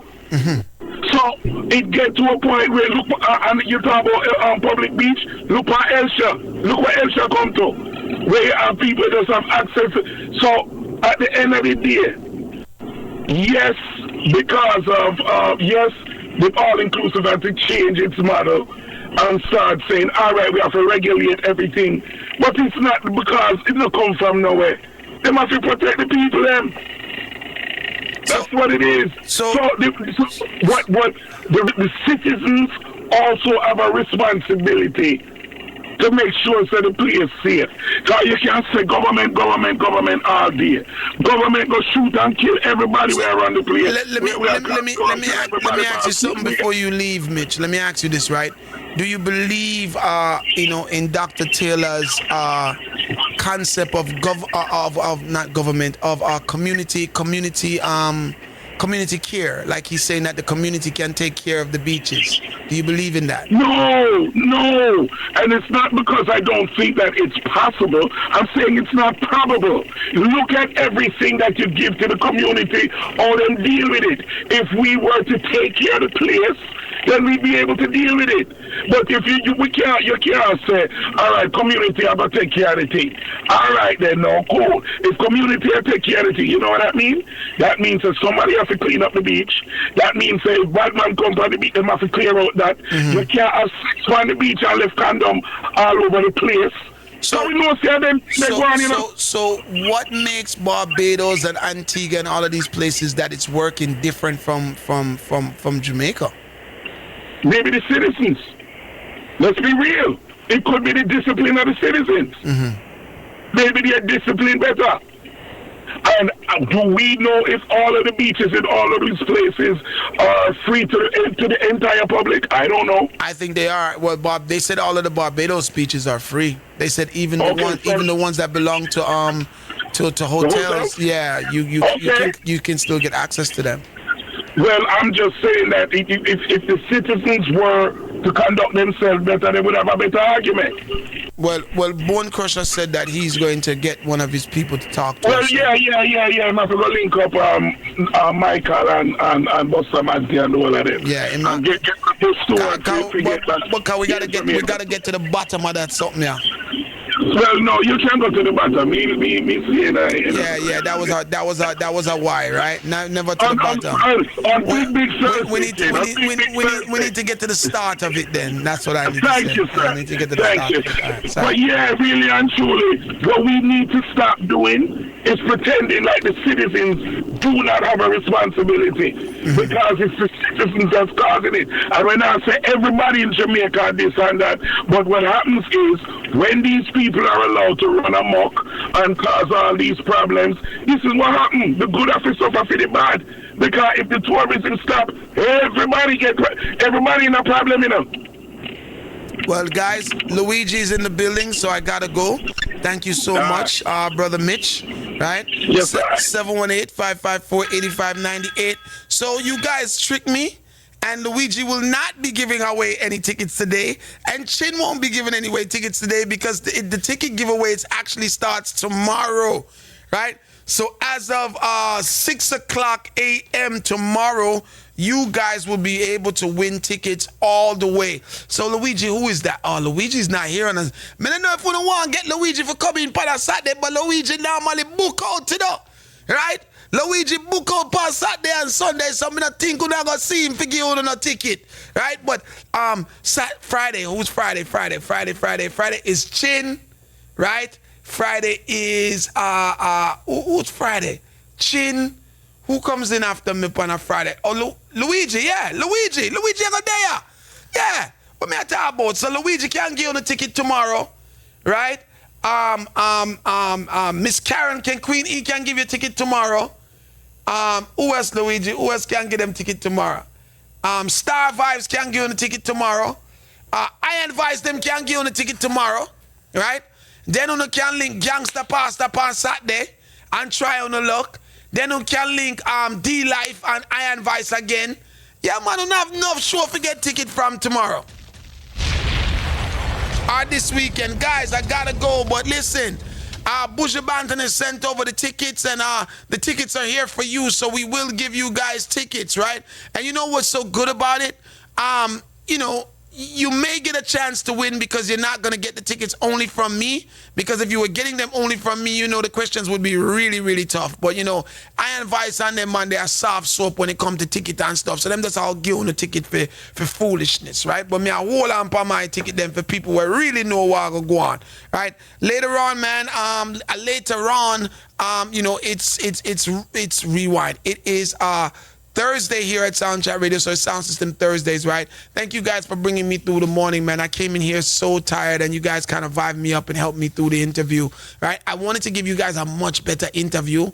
Everybody said that it was a good interview, but I wanted to make it a super great one. But me tired, no blows and skirt, but I definitely love the information that we got. Thank you again, Sister Angie, for lining that up. And guys, we'll talk soon. Gonna go to the commercial break, and then Luigi takes over. Alexa, open SoundChatRadio. Starting SoundChatRadio.